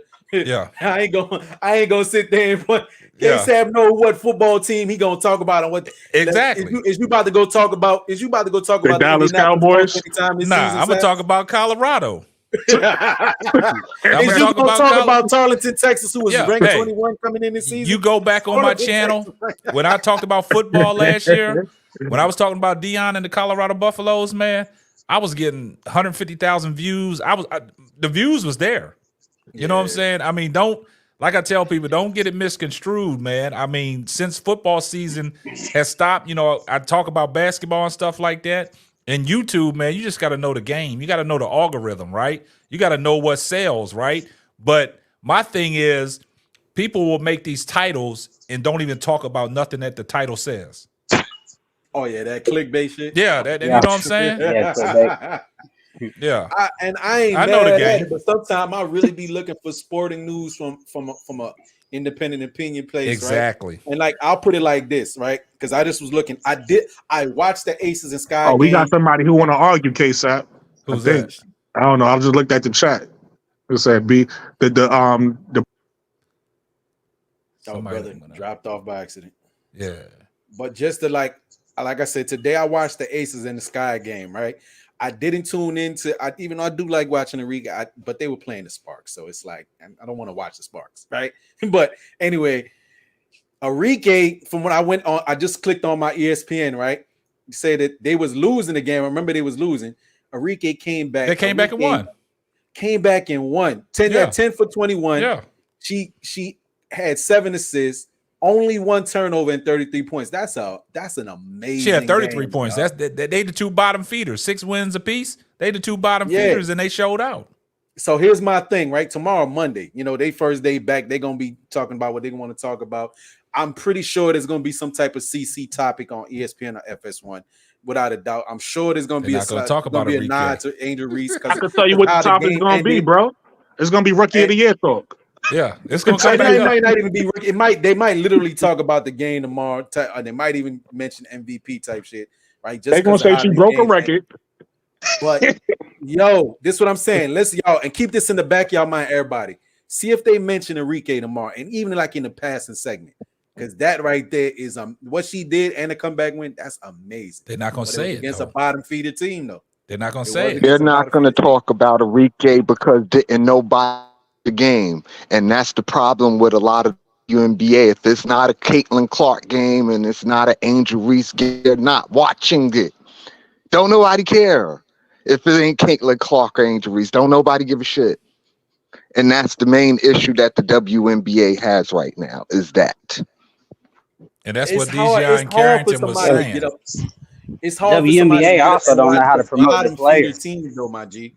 Like, even though I like ATL and it would be a hard out, it's kind of hard for me to sit there and watch Atlanta. And I've watched like 2 of their games outside of the Sky and the Fever because I like Tina Charles. Yeah. I'm somebody that's Tina Charles was about around the time I started paying attention to the Dubs. Yeah, you already know she was in New York. Yeah, it's hard to because she played for the Liberty. It's hard to watch the Mystics for me. It's hard to watch the Sparks right now for me because they bottom feeders. They not playing for nothing. Like the Mystics and the Sparks, they trying to like even that comeback win for Dallas, right? people been saying, yo, the Sparks look like they trying to lose, trying to get that first pick for Paige, right? Because they would love to get Paige in LA. When you know niggas is really tanking, like, okay, so what am I watching y'all for? Though? Like, y'all not really playing out here. They even got the narrative out there right now that the Sky GM, they letting them play, but the Sky GM would like to see the Sky continue to lose if they're not gonna do nothing in the playoffs because they I don't like chance that. to get a high pick is gonna be I don't good like too. that. Well, I don't like here's that. the thing about the Sky. Watch the game, and you got to put that loss on teaspoon. Listen, Cardoso was brilliant.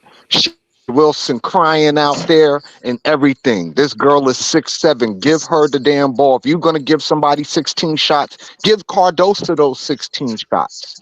Couldn't nobody stop her. Let me ask you a Why question, she BD. not shooting the ball? Yeah. Let me ask you a question, BD. And I want your honest opinion, man. Do you think Carmelo Cardoso is built for 20 shots a game, man? Not Interesting. Your mic's breaking up, BD. We can't hear you. That's because his mic answered phone. Yo, Yeah. I want to say real quick, in the chat, I don't want to make this an Angel Reese love fest, man. If y'all CC fans pull up, I want to argue. If y'all Indiana Fever fans pull up, man, it's gonna be respectful. Only way I'm gonna disrespect you is if you know what I mean. But outside of that, I'm gonna be respectful. Like, just pull up. I can't for the life of me, K-Sap, Hey. this is just me. I can't see how you can lay anything at the feet of Angel in the last couple of games. She's doing what she's supposed to do. She played defense. Yeah, you can't hate on the last. You can't hate on the last 3 games, man. Anybody that's hating on the last 3 I can't games, even for the most of they the don't- season, but I know the criticism, though, technically for the most part, is she don't get buckets. You want to put it up, but you're not putting it in the basket. That could be my biggest criticism. Not necessarily gonna get your own offensive rebounds. Cool, all that. you know, that's fair. It's like the same. My issue with any basketball player though is you taking buku shots. Buku being, that New Orleans, taking a whole bunch of shots, right? But you inefficient. I feel like bad shots is just as good as a turnover because I didn't get nothing out of it. So if you going 9 for 21, like that game, I brought this up a couple of times with people. Your girl Sabrina Ionescu, when Breonna Stewart was out, went 9 for 21, but she had the most points and she helped them lead them to the win, right? With a couple of assists in the third. But I'm like, but her percentage was ass, 9 for 21. Like she just was chucking shit, but they managed to overcome and win. I have a problem with that because let's say if it would have went the other way, you're the only one that was putting up shit and they limited everybody else, right? Yeah, your 9 for 21 look really, really bad. I agree with you, bro. But let me tell you why. I don't disagree. I can't say I disagree with you because I don't. But let me tell you why I have a different take. Right. So, number one, the first thing is both Angel Reese and Cece both rookies. So we both understand that they not like 5-year vets, right? Like they both learning a new game. They just came from college. So that's number one. Number two, you got to realize CC game coming from college is more translatable than Angel's, right? CC is not doing anything different than she really did in college, right? She was always on the perimeter. She always was handling the ball. She always took them shots. She always made those passes. The difference between CC and Angel is Angel literally got to develop all new skills. That's why you got to give her grace. She just came from a game where she was the Shaq of the game. Like she was the most dominant player of the game. Couldn't nobody tell her nothing. You know what I mean? The only time she really struggled or really got her shot blockers is when she went up against the Cardosos or the 6'6", 6'7" players. Angel only 6'3". You understand what I'm saying? So whenever she went up, and ain't many of them in college. There's only about 4 or 5 of them in college. So most of the people she went up against in college, she didn't have to change nothing. Yeah. She comes to the pros where these women are bigger, stronger, and ain't scared of her. Exactly. So the reason why her shot percentage look like that is because she's trying to, as you can see, some of her game translated. The rebounds, if you go look at her in college, she's doing the same shit she did in college. If you look at her against certain teams where the bigs is pretty much her size, she eating the paint all she wants. You get what I'm saying? But when she start running up against women that's stronger than her, taller than her, that's where you see the shot percentage change because she got to adjust her game. She got to develop a floater now. Yep. She got to develop a mid-range now. Exactly. She got to develop post fakes now that she never had to do. Before she used to just bump you and go up. Yeah. And you was just gonna get out the way. I think that's what 'cause you people's were scared of her. criticisms is, right? Yeah. All right. Hey, we got No, Thomas in here. The criticism is fine, and that's why I said I don't disagree with him. But right. what I Okay. said was I have to give her grace because she has to learn. She is not like I said. And I'm not saying I'm not giving Cece grace, but what I'm saying is Cece is coming into a game doing exactly what she did in college, so she ain't learned nothing new yet. Even in respectfully, I'm not even joking when I say this. Even in turnover, she was turning the ball over. Like everything she doing now, she was doing in college. So the game is easy for her, right? Is an easy transition. What I'm saying for Angel Reese is a little more difficult because she have to basically develop all new skills now because she's dealing with bigger women and stronger women in the Right, paint. yeah. All right, let me get Hey, Thomas hey. in here. Go ahead, Thomas. Peace. So I was in the chat going crazy. So shout out to the chat. But what I want to say is this: people saying that the Sky lost. No, the Aces won that game. Oh yeah, Angel Wilson came through in the clutch. exactly. That's a fact. Yeah, nobody argue with that. Kelsey, Yeah. See, but the people in the chat try to blame it on Spoon, talking about some this bad coaching. Well, it was First bad off, coaching. They not lying. The last play. Here's the thing, right? There's no perfect coaching from a rookie coach. Like, That's a fact. so I'm not even going to touch her coaching because if you look at the team, the Sky, they're not even supposed to be in the game. Exactly. Aces is top 3. They record don't reflect it, but they top 3. They most likely gonna win it this year when that playoff come. When they I don't know about that. There's a lot Yeah, of I don't know competition. about that. They ain't There's a looking lot too of good. competition this year. But I will say this to your point. Can I You tell kinda this man saying- again? The Liberty got this, dog. I'm sorry, I bro. will. Just I will say this though. know. Yeah. I will say this though. Going to your point, you kind of saying almost what I was saying about Angel Reese. You got to realize, yes, you got to give Teaspoon is a rookie coach, so we have to give her some grace. But just because you give her grace, don't mean you can't critique her coaching. She That's made a not what I'm bad play. What I'm saying is she made a bad. You could say that she made a bad play. Anybody know in basketball, right? If you watch basketball, right? If you a coach of it, if you a player of it, if you just a fan of it, anybody been watching for years know damn well at the end of the game when you don't have much time, they're gonna lob it at the basket. So what you do is you put your big players under the basket to try to underneath the tip the basket. Guard that ball. rim. Everybody knows that. So for you to have your biggest player trying to deflect the ball was crazy. That was goofy. I agree with you. That was crazy. That don't mean that we mad at Teaspoon. I love Teaspoon as a coach. Yeah. I love her coaching. She makes more good plays than she do bad calls, but she do make some bad calls, right? You see the rookie coaches sometimes. It's like Teaspoon. She probably beat herself up about that because it's like, why would I do that? And that in that situation, I get. And here's the funny thing, because I know basketball, I get why she did it. She did it because she wanted her biggest player to deflect any pass or get in the vision of the pass. But that was a bad call. What she should have did was, I don't know why. What she should have hold on. What she should have did was, I don't know why Michaela was on the bench. I would have put Michaela there to try to tip any pass. I would have had Angel and Cardosa under the rim saying, anything coming in, y'all just tip it out. If y'all tip it out, we win the game. That's it. That's what I would have did. She probably thinking that now, like she should have did that. Overtime. I mean, excuse me. I'm sorry, overtime. Excuse me. But she probably thinking she should have did that. So it was a bad call. You could blame her. And like everything you saying is right. Listen, the Aces went out and won that. She made a bad call, right? Like everything. And that's why Asia Wilson. That's why Asia Wilson's Asia Wilson. Yeah, two things could be true. Just please excuse me. If this guy got 4 points from the bench, they win in the game. Yeah, Thomas, man. They got nothing from the bench. I'm saying to myself, they ain't get shit from the bench. I'm saying to myself, as much as Dana Evans' agent went to Twitter and did all this stuff, and you in 7 minutes of play, you tell me you couldn't score, right? And it's a reason why T. Weatherspoon's got her on the bench, right? So I'm gonna go back to what Hootie Mack said, because don't think I forgot Hootie Mack when you was talking about the percentage, right? When you talk about Sabrina Escanu, right? Her percentage. Yeah, that 9 for 21 game. That 9 for 21 game, right? And then we'll go to today's game with Asia Wilson, right? She was 8 for 28, right? You look at some of these, stars that we have in the WNBA, and you look at some of the games that they have. They've had poor games, right? But why is it the fact that see, this is what bothers me.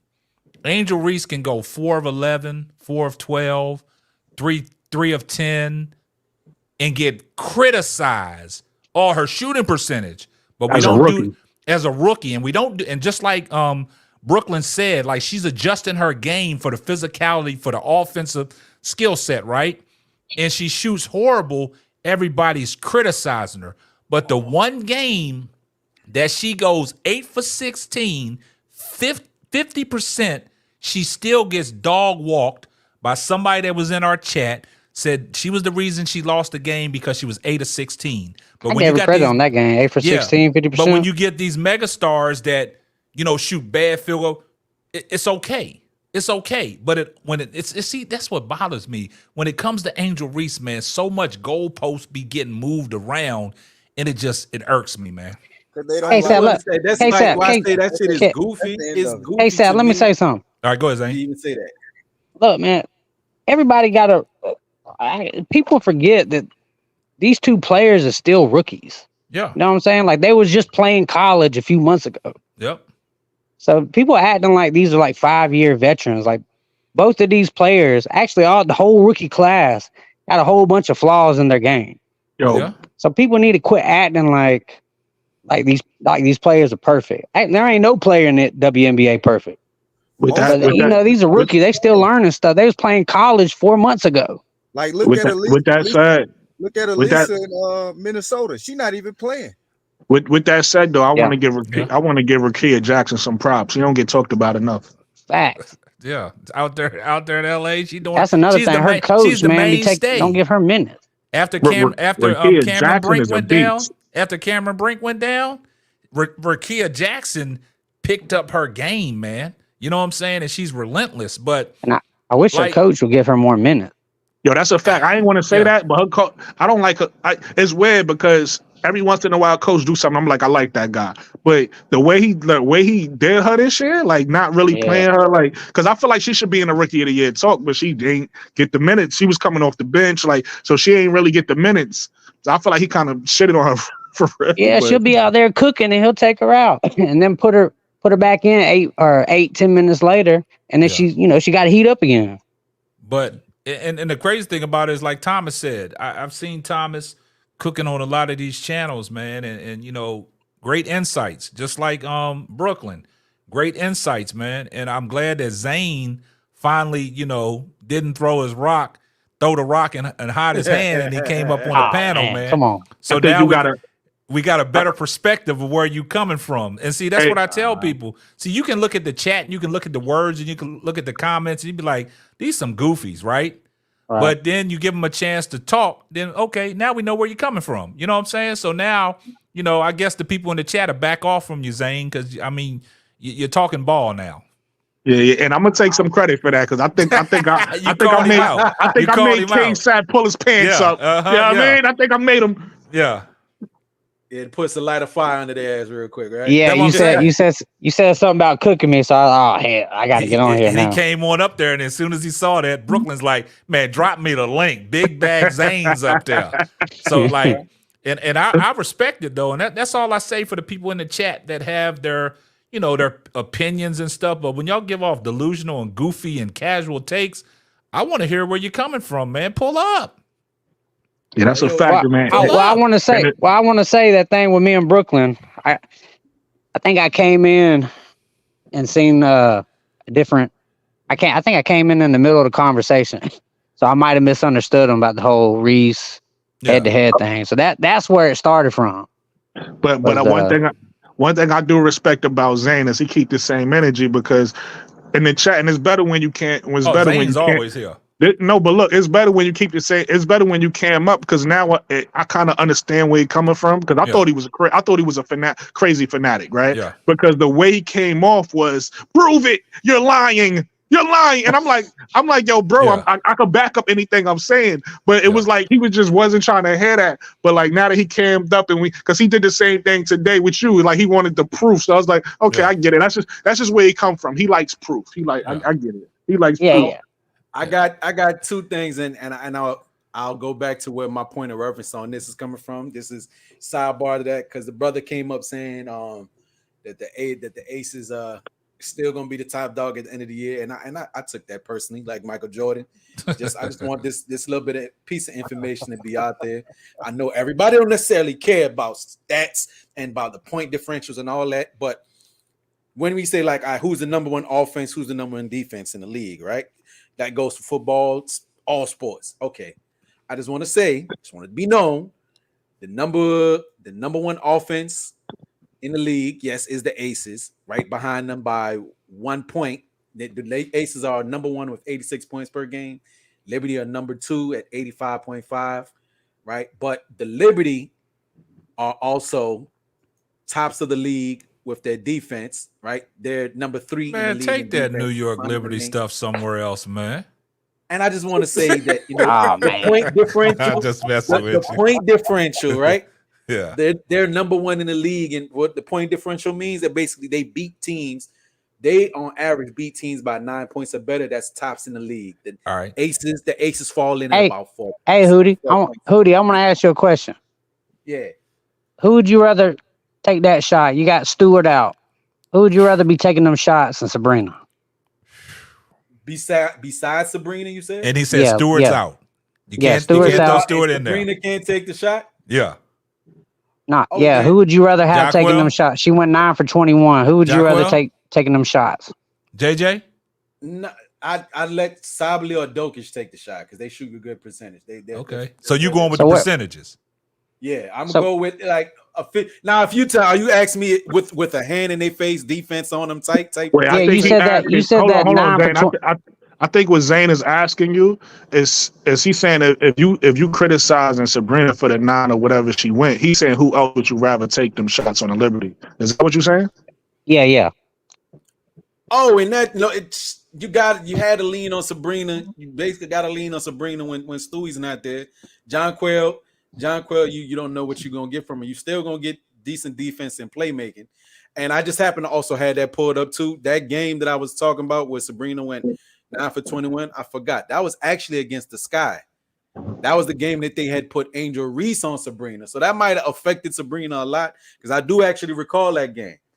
Angel Reese was getting the assignment on Sabrina most of the game. She hit a couple of huge threes here and there. John Quayle was leading the way with assists. She had the most assists, but Sabrina went 9 for 21. So, But the so what would you game like her ended, shot but attempts the at? Liberty beat the Sky 81-67. So again, Yo, hold on. this game was a while ago. They Easy haven't on the really Sky won. though, bro. Easy though, bro. And I'm a Huh? New Yorker, but easy on the Sky, bro. You ain't have to mention that. Yeah. Yeah, I mention the mean, score. it's an important piece. It's an Well, important Hootie, piece. of Hootie, information. He had to throw that score in there real quick. Hootie, let me ask you this, man. Once you got off into the numbers and the statistics and stuff like that, man. So I don't know. You're probably aware because you're a stats guy. You're an analytical guy. What do you think about? A lot of people don't talk about this. Don't give the Chicago Skies enough credit. They're leading the WNBA in points in the paint. It seems logical because they don't have great 3-point shooting. They remember that game the other day they went 0 for 14. So, But if you're looking at hold on. Yeah. But if you're looking at the box scores, right? If Yeah. you're not watching the game and you're just pulling up the box scores, right?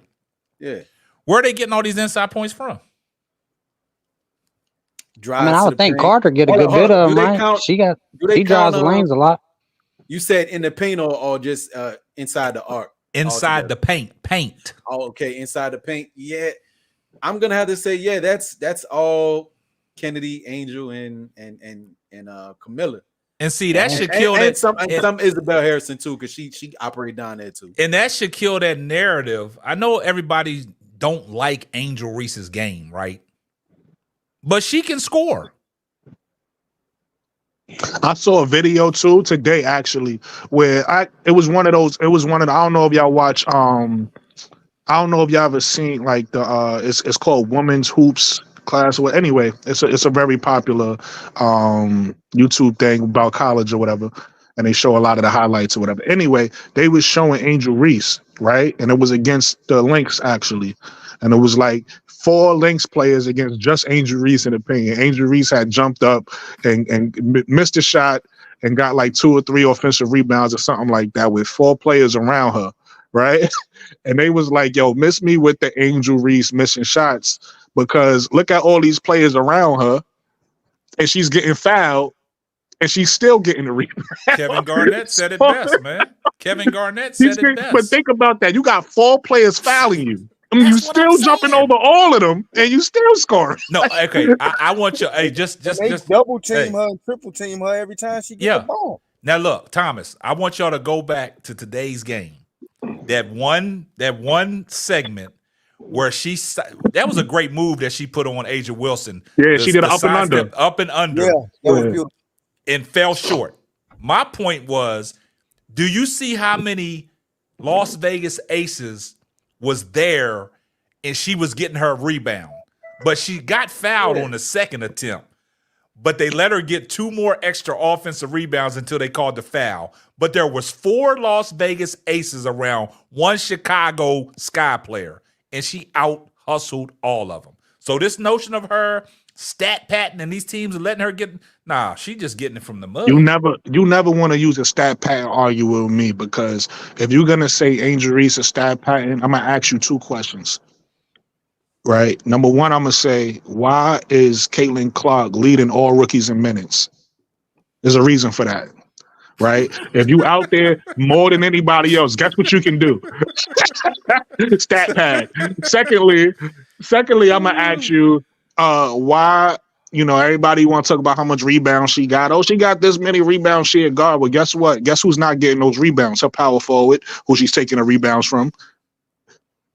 Guess who? Guess who points it down from last year? The rest of her. So like, I hate when people use a stat pattern. If you're gonna use it for everybody. Yeah. Don't just say it for Angel Reese. I can't say they down. The teammates who points and production is down is Nalissa is the most affected, but she just still does decently rebounding wise. But then again, her defense is buns. But Lexi Hall's production has started turning a corner and it's up. Your girl, Kelsey Mitchell, has been like 17 or 18 points her entire career. The last 3 games since that break, she's been doing about 22, 23 points on average. Let's see if she can maintain that. But her production has went up with CC and Ali. I don't know what her points per game was like. I mean, I'd have to look at that. Last time I checked, it was down, but only by not much, only by like a point or 2. But the reason why I'm gonna tell you, production went up and Lexi Hall's production. But went look, up. let me respectfully, I'm gonna tell you why that don't matter, right? Well, maybe Kelsey Mitchell it matters. Lexi Hall's doesn't matter, right? Because Lexi Hall's a role player, right? So whatever she does on any team is gonna pretty much be the same, right? Kelsey Mitchell. I think we talked about the other day. Y'all said she's up like maybe 1 point or down 1 point from what she used to be. I forgot what it was, but the most glaring play is Nalissa Smith, and the reason why that's crazy is a couple things. Number one, Alyssa Smith could score because on her college team she was a number 1 scorer. She was a go-to player, right? And she won a championship in college, so she was a pretty good player. She gets drafted, I believe, number 2 or number 3. I think it was number 2. She gets drafted number 2, comes to the Fever, right? And every year her points start to go up, which means she's starting to, that player she was in college, she's starting to become that player in the pros, right? She probably could be an all-star had her points went up even more this year, but instead they went the opposite way. So what does that tell you? And again, this is not a knock. This is just me analyzing the game. I'm not knocking. Listen, I'm not a CC. Let me before I finish my Nalissa Smith's point, I just want to make this point. I'm not a CC hater. I think CC is great for the game. I'm more of an Angel Reese fan, so that's where my flag stand. But at the same time, I can see the greatness in CC. You get what I'm saying? Like, I understand that the type of player she is, she's gonna demand a lot of the ball, a lot of attention, a lot of that, and that's just what you got to live with if she's on your team. So I understand that, but players, I ain't even gonna use her. Players like her, even LeBron James. Let's use a player like LeBron James, right? Because everybody love him and everybody know what he brings to the table. But at the same time, LeBron James hurts certain players.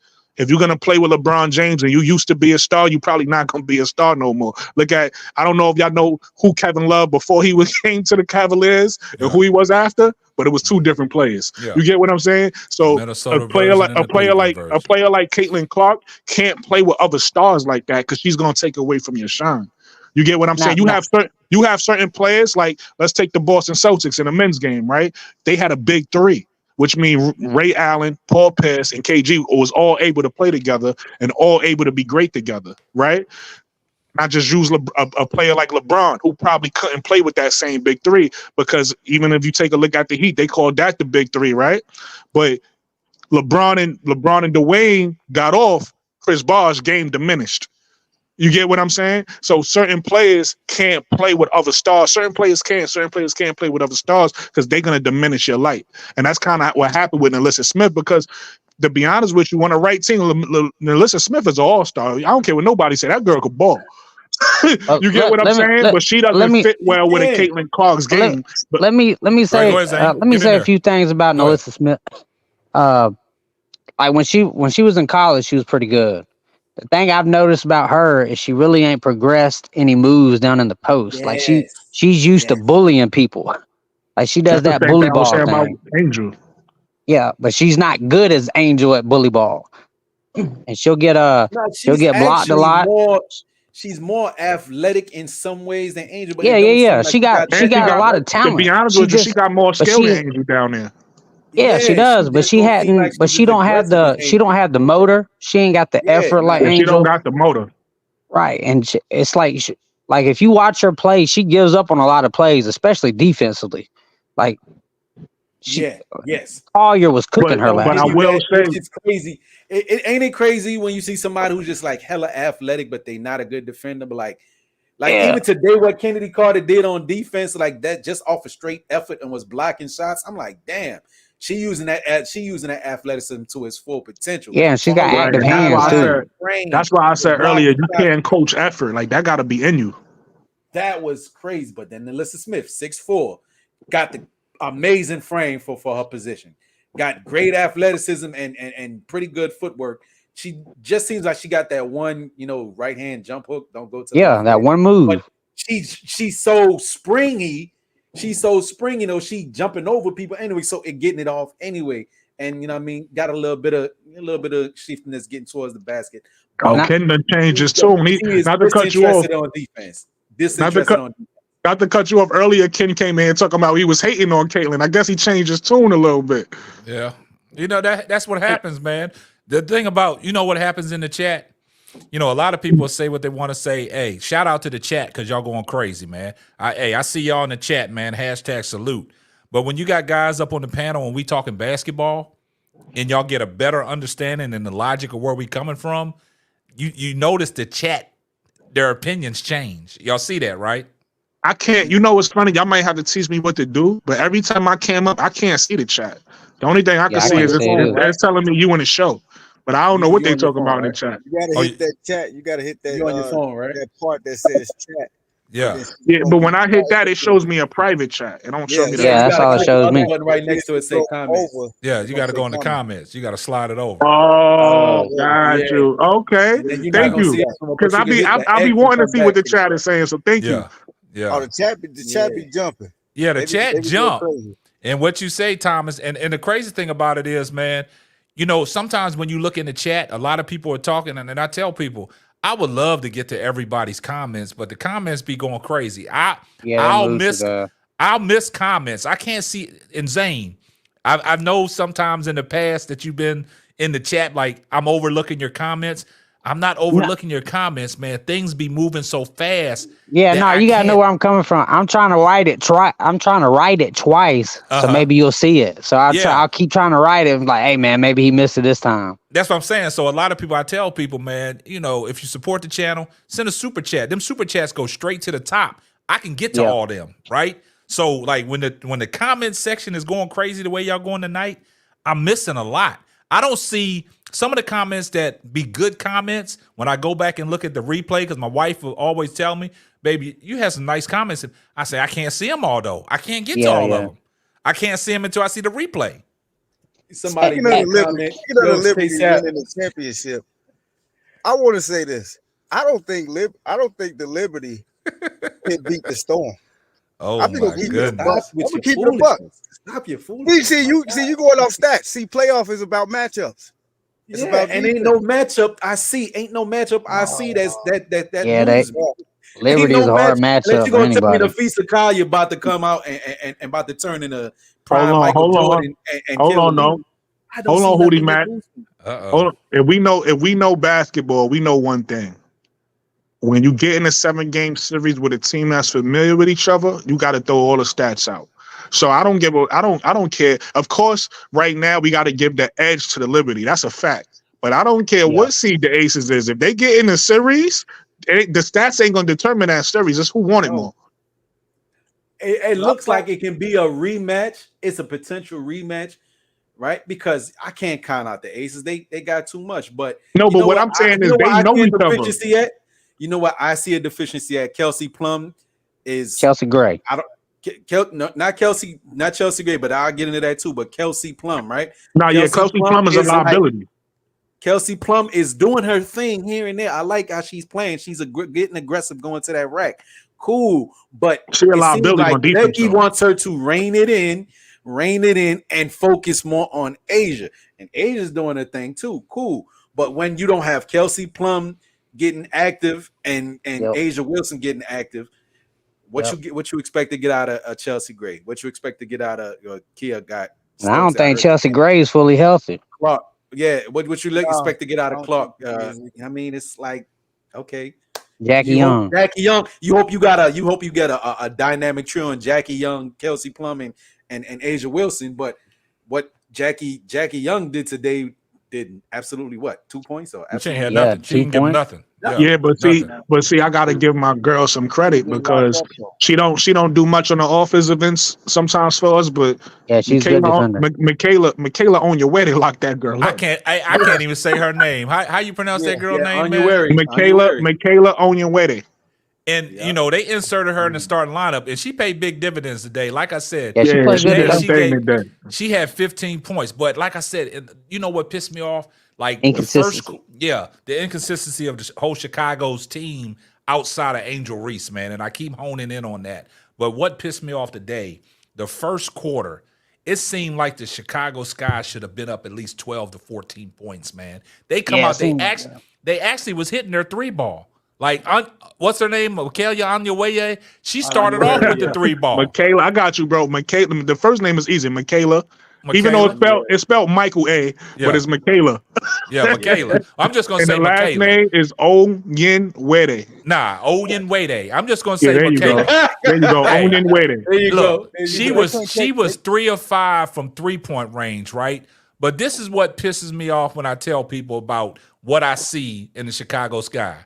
If they have the way the guards showed up today, right? And if you look at it, if you see the way Lindsey Allen played, I think Hootie Mack said this the other day. Like Lindsey Allen played ball today, right? Yeah. But she's inconsistent. You show that she can actually be a floor leader because she had 5 assists today, right? She actually can be a floor, but she's inconsistent, right? And that's what I was telling people about Kennedy Carter. Kennedy Carter's not your point guard. She's your 2 guard. She's your scoring guard.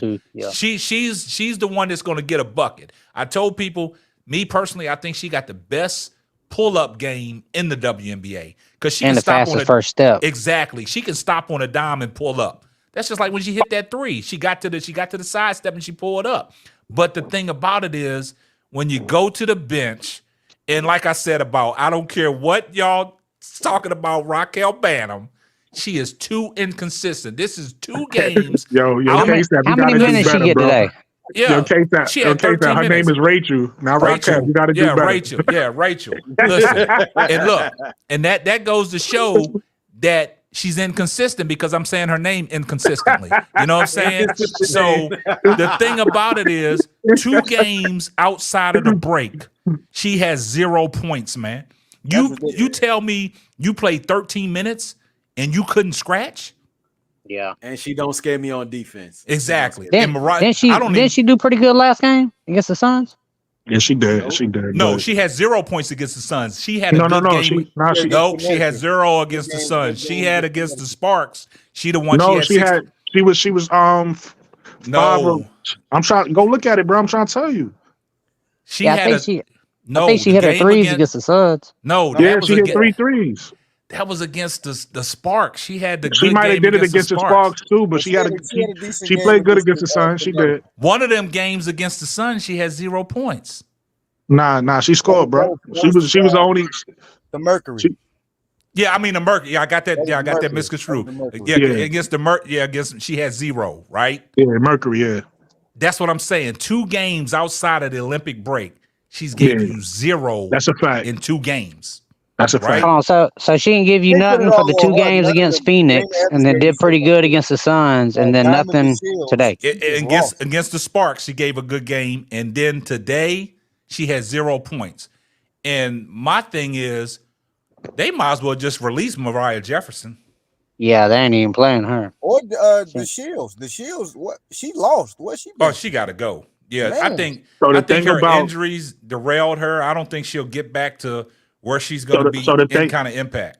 the thing about Mariah is you got to give her grace because she just had 2 surgeries. She's coming back from. I So she's understand that, playing. man. No, I'm just saying she's playing her way back now. But we got her for 2 years, so we really gonna see basic. You know, it's only what 13, whatever, however many games left. We got her for a whole nother year, and we're gonna I think it's see like what she could 12. give us. We're gonna see what she could give us next year because she's coming back from a surgery this year. Diamond DeShields, she's not gonna.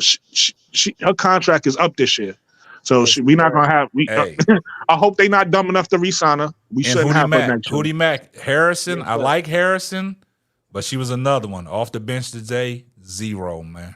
Yeah, Yeah, the whole bench was The 0, whole wasn't it? bench, the whole bench ain't do shit. Izzy is a, Isabel Harrison rotation shows issue. me in flashes. Yeah. She's like any player. She shows me in flashes. Stop, like stop right there. Stop right creativity. there. Stop right there. See, that's when you use the word flashes, that's inconsistencies, man. Yeah, that's inconsistent. That's the problem But you- with the Chicago Sky. Too inconsistent. Outside of That's a Angel fact. Reese. Outside of Angel Reese, who is consistent? That's a Well, fact. Cardoso's I starting would to say Angel become Reese is the most consistent. consistent player in Yeah, the yeah. league. After this break, Cardoso's stepping up. Hold on, what you Yeah, say, she's Thomas? she's Thomas, starting go to ahead, get it I good. say- Thomas, I get back say- in there. I say Angel Reese, the most consistent player in the league right now. Win, lose, don't matter. He don't care. She get it out the mud. Like the thing Yeah. about everybody else, they get blocked. It affect their confidence. She get blocked. She going back up with the little stupid scoop Yep. that I hate. The stupid Yeah, stuff. everybody hate the scoop. Everybody hates the I scoop. hate the scoop, The but scoop. I call it. Hey, she been listen. working on it though. Hey, She been- Thomas, I call it the Barbie scoop. We got to, because it ain't Bro. going nowhere. No matter how much we hate it, it ain't going nowhere. So we just got to give it a I name. It's know, the Barbie that's- scoop now. she started Maybe in as the a point off guard. season. Scoop. She's throwing Maybe in the she's off season. And it's the thing. It's the thing about these country girls, right? I'm gonna say something about these country girls. For like, say, like your Asia Wilson's, right? Well, her layup package. That's gonna be a 80+ layup rating in 2K. You using that layup package. The way that That's she a comes fact. off. Yeah, I call her, and like in some ways, I liken her game to just fundamentally sound all around like Tim Duncan. Right? I know some people may disagree. I just like it can inside, outside. Yeah, what she you want. give me Just Tim look Duncan good. vibes. Yo, really Yeah. quick though, since he brought up Oh, 2K, don't none of y'all don't nobody want to smoke in 2K. My name is 80s baby on PS5. Well, you already know is anybody can play anybody now. So if you want to Yeah. smoke on 2K, I'm probably gonna make a point guard. I ain't make up my mind yet, but I'm out Ain't here. telling you who he's gonna I'm gonna make make. a 3-and-D wing and a big man again, like I usually do. When I get enough VC, I might make it. Hey, I I wanna. like guarding you little point guard Negroes. I like guarding y'all. Y'all end up doing the same thing, and I like. Hey, I wanna ask the panel a question. Go ahead, Zane. What's y'all's opinion on Asia Wilson's post game, or was it after the first quarter, her little Yeah. She interview? went on a rant. Yeah, she went on a rant. That's didn't see Asia it. Wilson, though. We did mention it too. But that's fair because the refs be eating that whistle like hibachi, right? Man, That's They a don't- fact. they don't both call ways nothing. today. Yeah. Like Kelsey head got teed up because she was like, call that shit. Oh yeah. Kelsey Plum got teed up after it was an and one, wasn't it?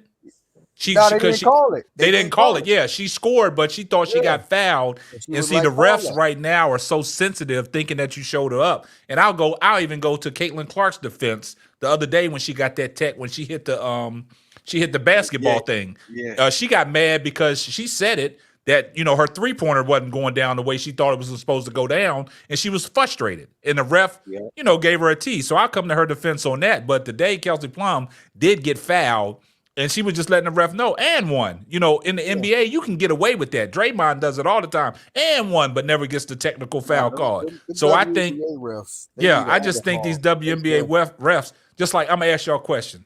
I'm going to go back to the other night when Chicago played Connecticut. The foul on DeWanna Bonner. Yeah. There was no foul. What you mean foul? It was no foul. I'm still trying to find out who fouled her. Then it was no foul. The foul on her ponytail. Yeah, the foul on her ponytail. That foul. I'm still trying to find out where was the foul. I knew the fix. I was calling it. So it was two plays that was challenged. Yeah, the fix was in. It was two plays that was challenged, right? Kennedy Carter came down and did a spin move. She didn't go straight to the hole. She did a spin move, fade away, or whatever she did. They said it was a charge. I'm like, that's not a charge, bro. Like, if you know what a charge is, that's not a charge. They called it a charge. All right, cool. Then they came down with the foul and they showed the replay. I was like, yo, it's no foul. Yeah. But they called it a foul. I was like, all right, I got it. Now y'all think it's because of you think it's because the refs ain't been trained well, and now all eyes are on them, and they calling them out. Nah, I'm gonna be honest with you. I think they just don't like Chicago. Now they really getting the cheapest refs they can get right now. Now, when the money start changing, either that or they're gonna invest in the refs, some better refs. Right now, they bad in every game. Every game they bad. All the games they've been bad. But they might be like. It's not just Chicago. Like, I watch all the games as many as I can. They might be terrible, Jack. And I agree with y'all when y'all say that. I don't disagree with that. But what I do want to say is when I watch Chicago Sky play, right? And Zane, you said it earlier. I ain't want to touch on it because I don't like blaming shit on the refs, even though it's clear as day, right? Mm-hmm. When I watch Chicago Sky, I could see times when Angel was going up, when Kennedy, especially Kennedy Carter, they don't call shit for her. When Angel is going up and Kennedy Carter goes up and it's in his contact, they don't call shit.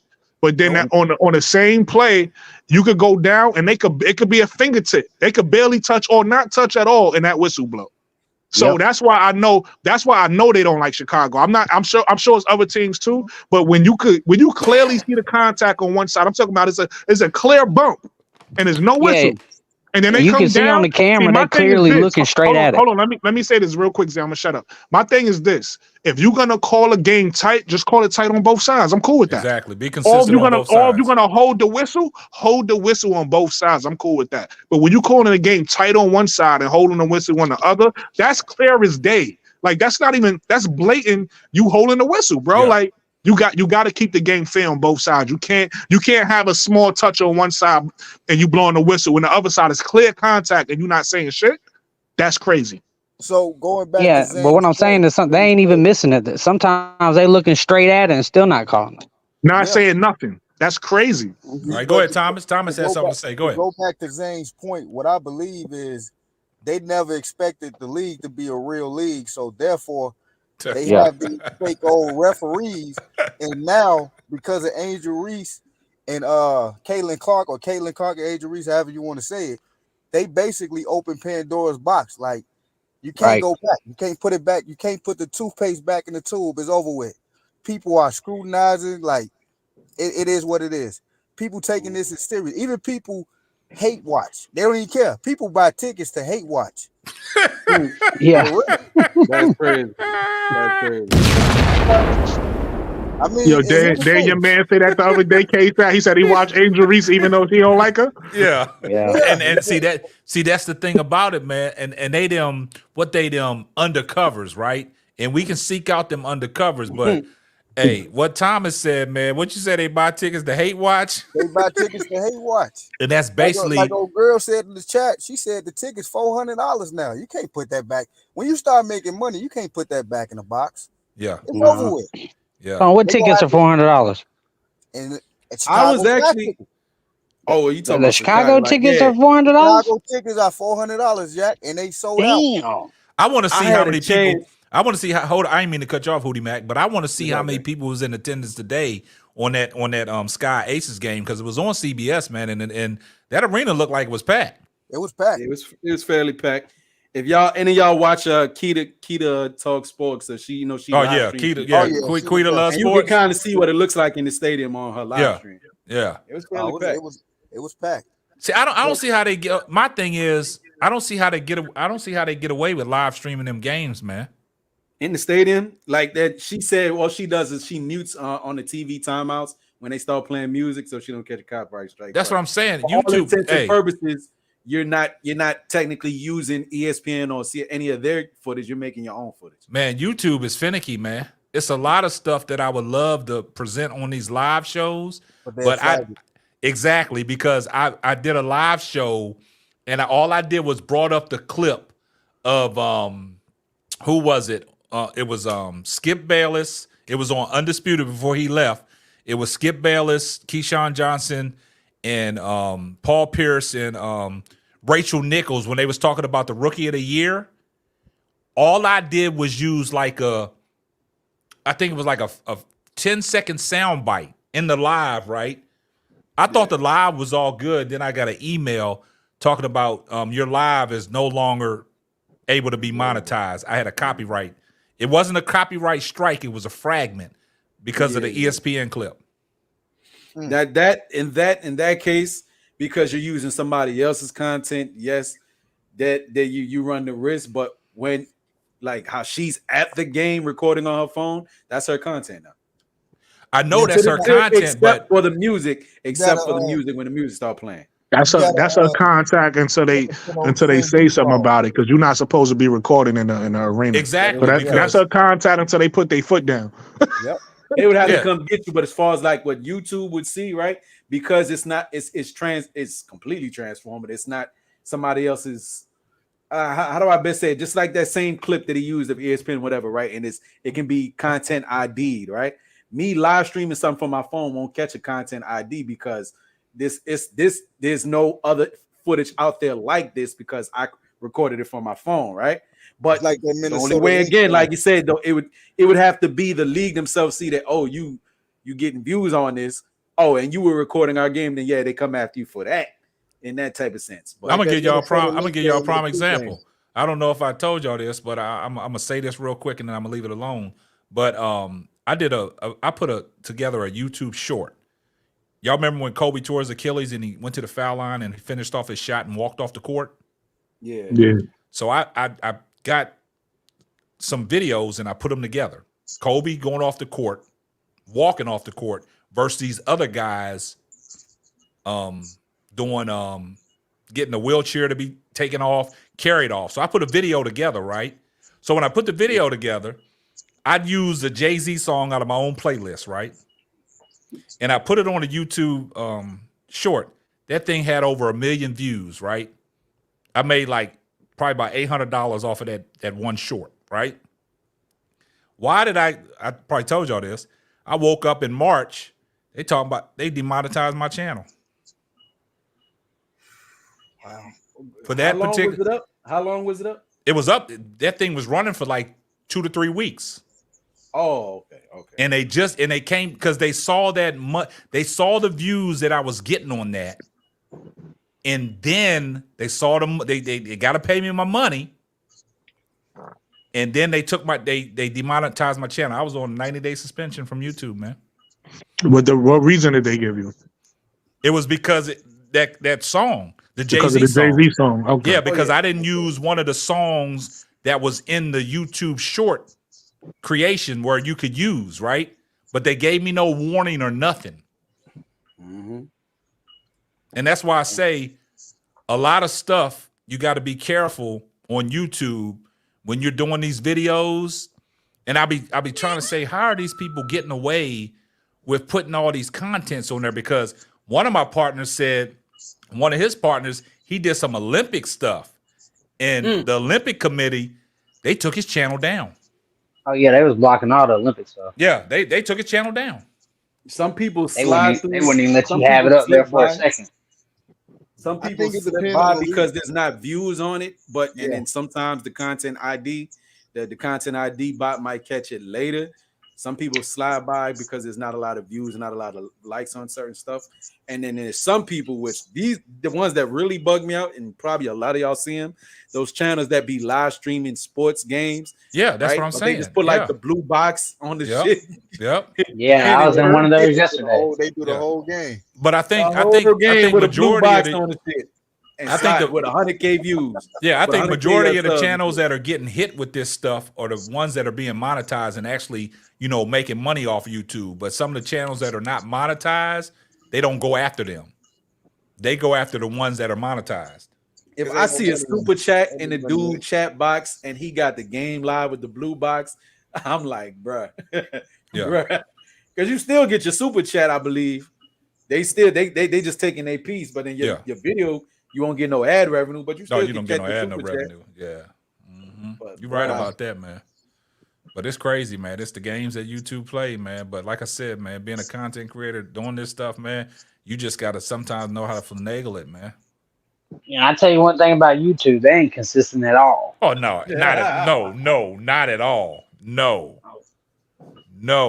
They change the rules on the dime. I don't know if you guys see this because the algorithm show you like the Angel Reese, Caitlin Clark, WNBA content. If you watch stuff, it pop up. There's this one dude. I don't know. I can't recall his name right now. This dude has a channel for Caitlin Clark, and he has a channel for Angel Reese. And he be like, they doing Angel Reese wrong, and I said, man, this dude is a genius. He get all the views from both sides. Yeah. He on both sides. Yeah. I was like, wow, this dude that's pretty intelligent right there. He getting all the views from the Caitlin Clark fans, and he getting all the views from the Angel Reese fans, and he don't mix the two. See, and a lot of people got different channels that they monitor. You know what I'm saying? And it's probably one of the channels that you talk about. But I found this interesting on YouTube, man. I'm gonna say this and I'm gonna leave it alone. But if you notice, like in the NBA, if you're spearing hate on LeBron James, your channel is blazing. But anything positive about LeBron, it don't get views. Don't nobody want to hear that. No, that's facts right there.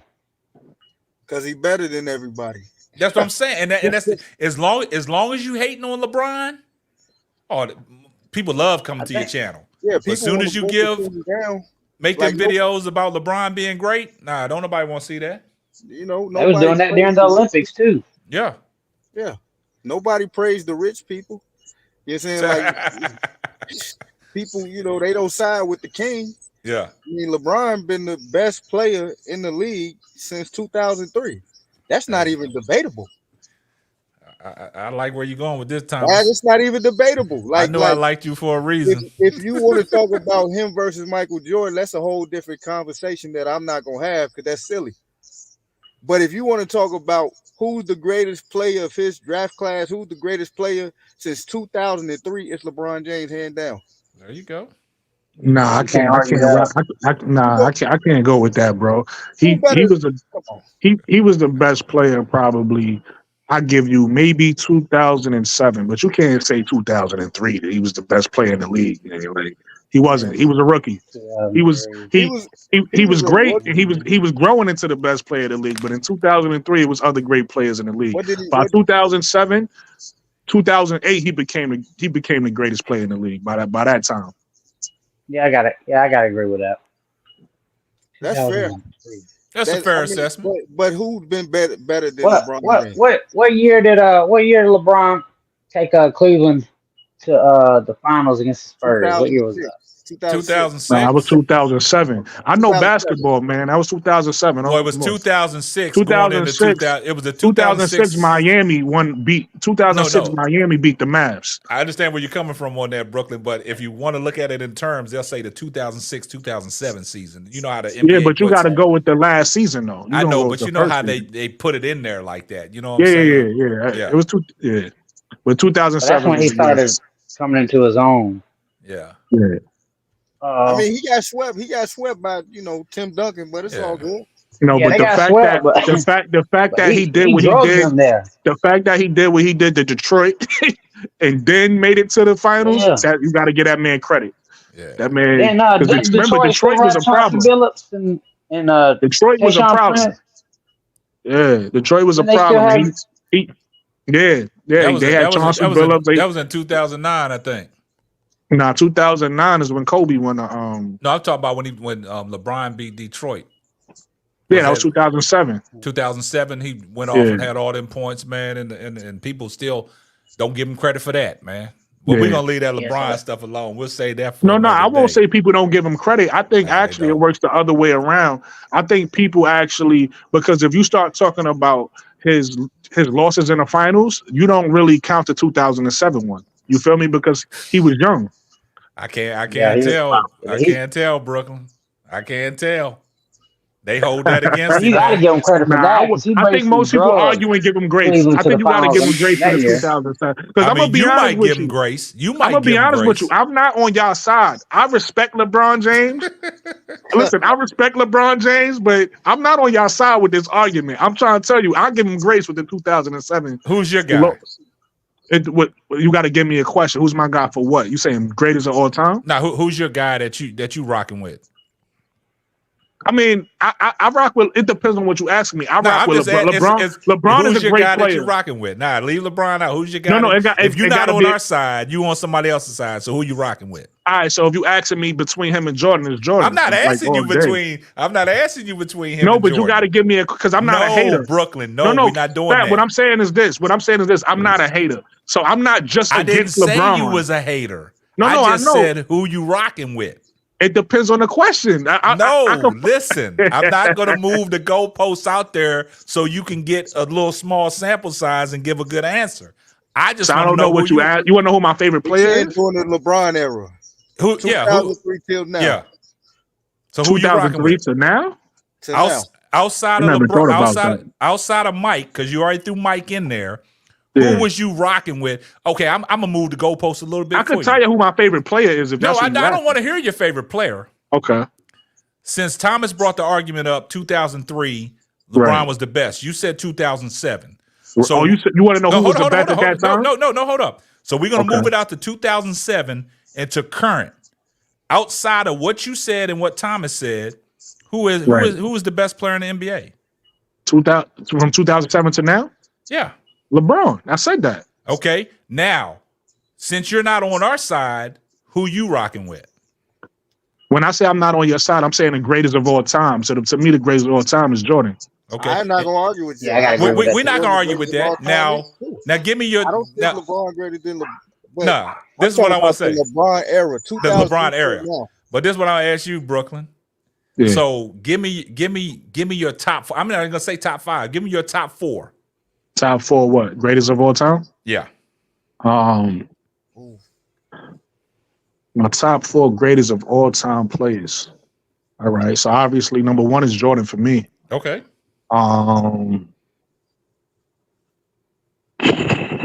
Number two, I'm gonna go with LeBron. Okay. And I know, listen, that's my era. Like I wasn't around because a lot of older niggas that say some other shit. I wasn't around. Okay. I gotta go with Jordan. Man, who's the third greatest player of all time? I never thought about this. Wow. I'm gonna say probably Kareem. Wow. Probably Kareem, number four. Greatest of all time. Jordan Kareem.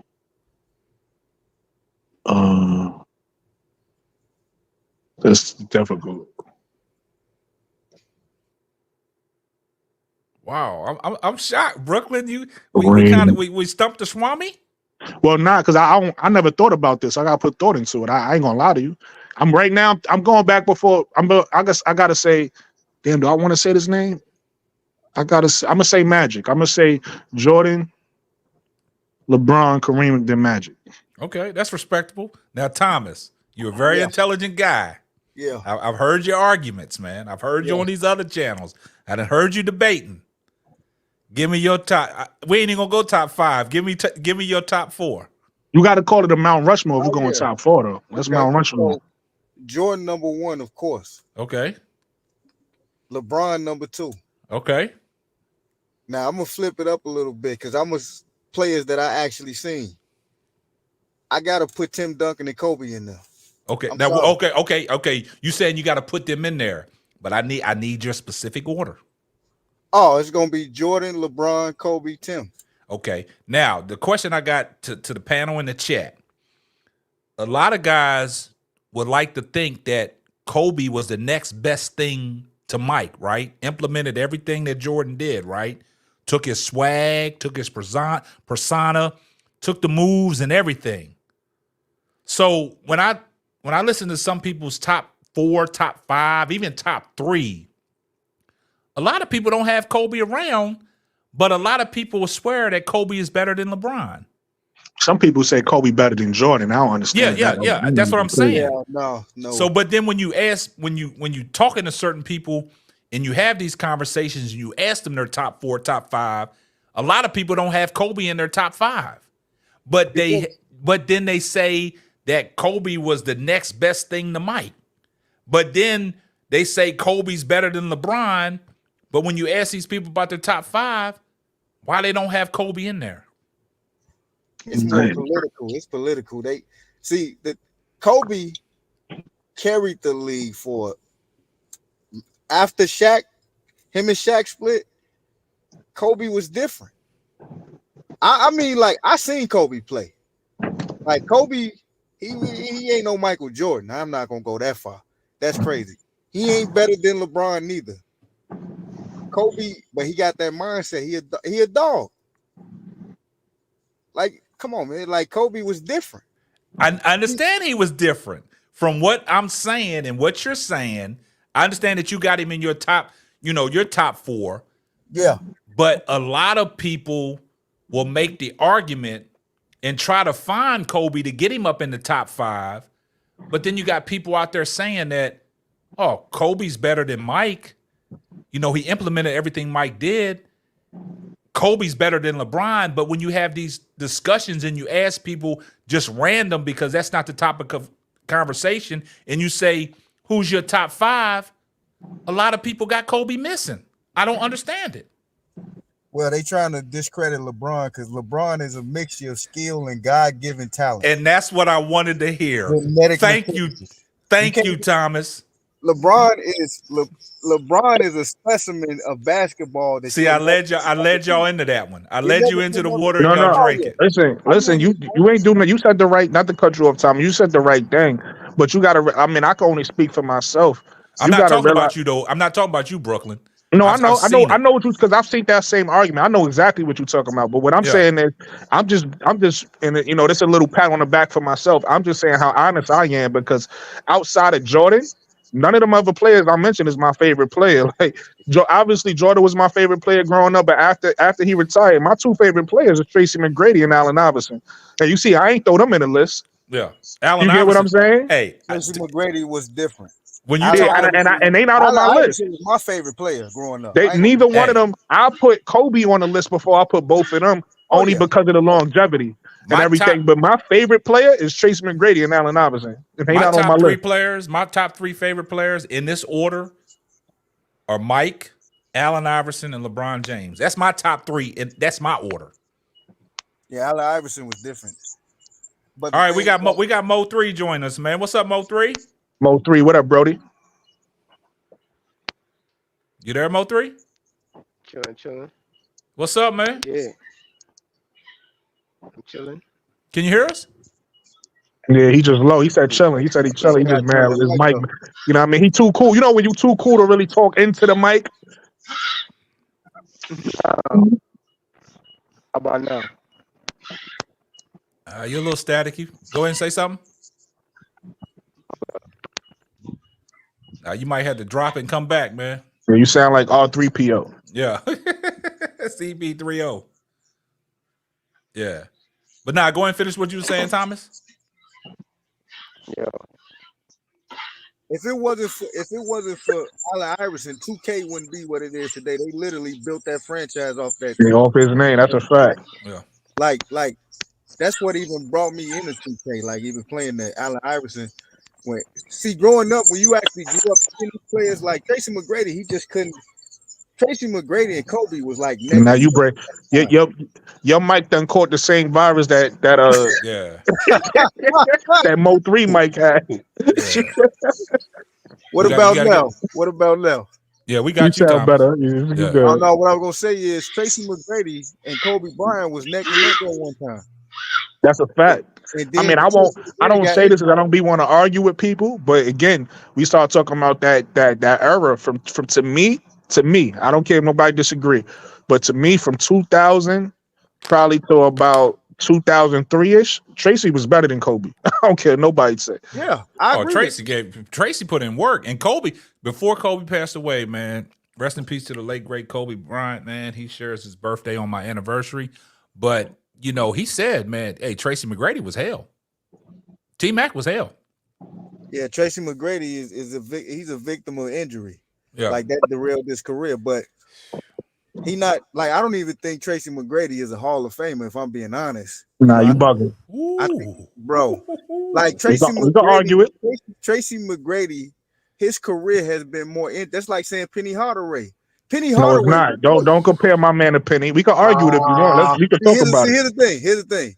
I'm not saying Tracy McGrady wasn't a dog. I'm saying Tracy McGrady, the majority of his career, he was injured. That's not true. He was injured a lot of his career, but not the majority. You can't say that. Bro, when he came in 97. Right? Okay, we on the same page. Okay, 97, like you said, Right. to about 2003, 2004. Now he wasn't. Bro, when he got traded to the Rockets, when him and Yao Ming played, I'm just saying, like He got injured. He started getting injured around that I want to say 06 season. 06 season, he really started getting injured bad. And I'm not saying he ain't have injuries before that, but you know, all players have injuries. They play through them. But around the 06 season, I gotta go look so I could be as accurate because I'm going off the top of my head right now. But around that 06 season, 07 season is when he had those injuries that was taking him out where he couldn't play. You feel what I'm saying? Yeah. So if you go from 97, that's damn near 9 years. What are you talking about, bro? See, but You said the majority of his career. Hold on, watch this. When he came in 97, right? He was playing for the Raptors. He wasn't a T-Mac.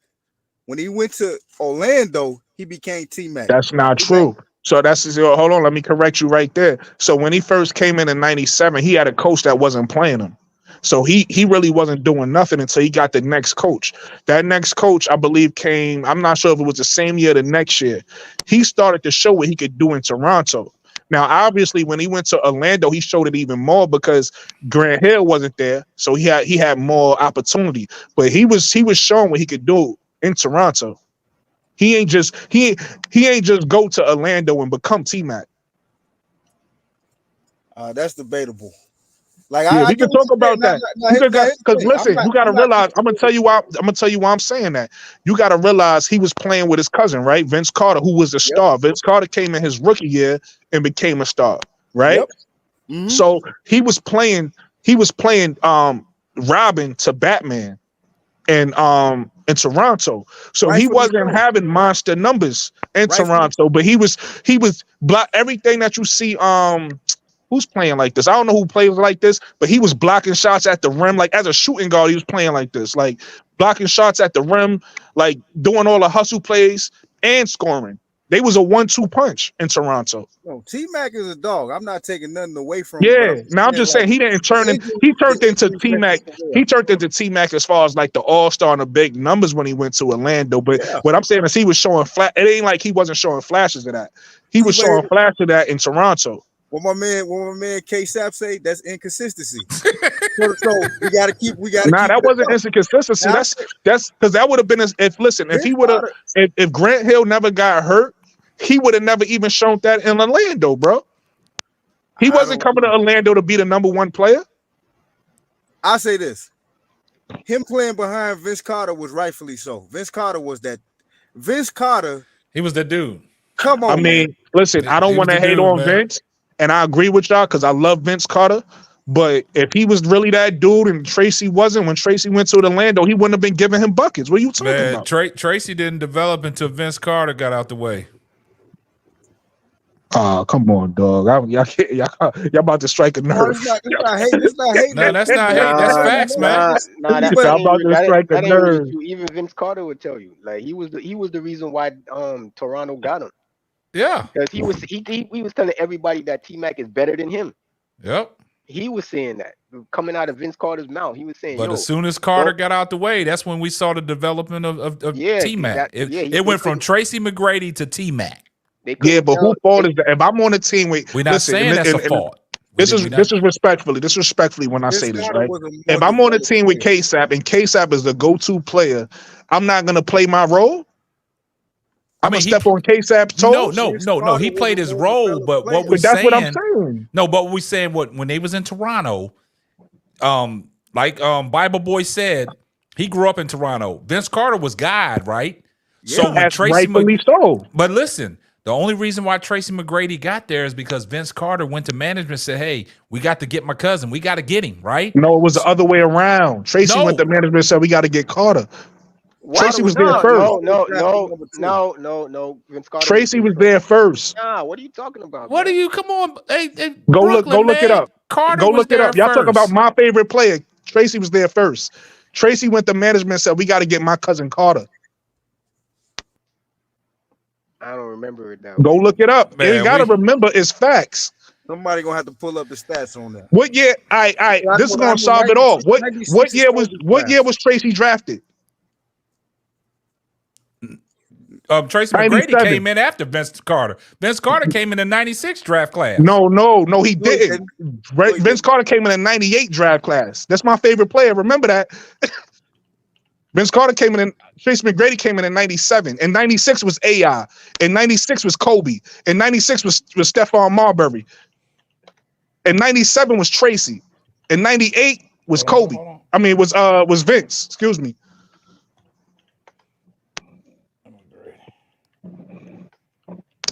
And then Tracy went to management. Remember, Tracy came out of high school. He was the #1 pick in 1997. No, he wasn't. Nah. He wasn't the #1 pick. He was drafted in number 8. He was drafted in 98. Vince Carter was drafted in 98. And Vince Carter was a number 3 Tim Duncan pick? was the #1 pick in 97. Tracy McGrady went, where was Tracy McGrady at? Okay, Tracy McGrady went #9 to Toronto. In 1997, correct? 97. Tim Duncan was the #1 pick. Vince Carter was like the #3 pick. I think he went after. He was 3 or 4. He went either after or before Antoine Jameson. He went after. He was Antoine Jameson was number 4, and Vince Carter was number 5. Yeah, number 5. Whole class Okay. coming out of North Carolina. Yeah. 1998. Right. Like I said, 98. Tracy McGrady went to management and said, "Go get my cousin." But Carter came in there. He come in there guns a-blazing though. Right. Like rightfully so. Because remember, Tracy came out. Hold on, Tracy came out of where? High school. He didn't go to college. He didn't go to college. Yeah. So no player, not even Kobe, no player came out of high school and they was like, "You got the keys." Except for LeBron. Except for LeBron. And that came later. But I'm talking about before LeBron. Before LeBron, not even Garnett had the keys. Not even Garnett had the keys. In Minnesota, right? man. They all had to develop into the guy.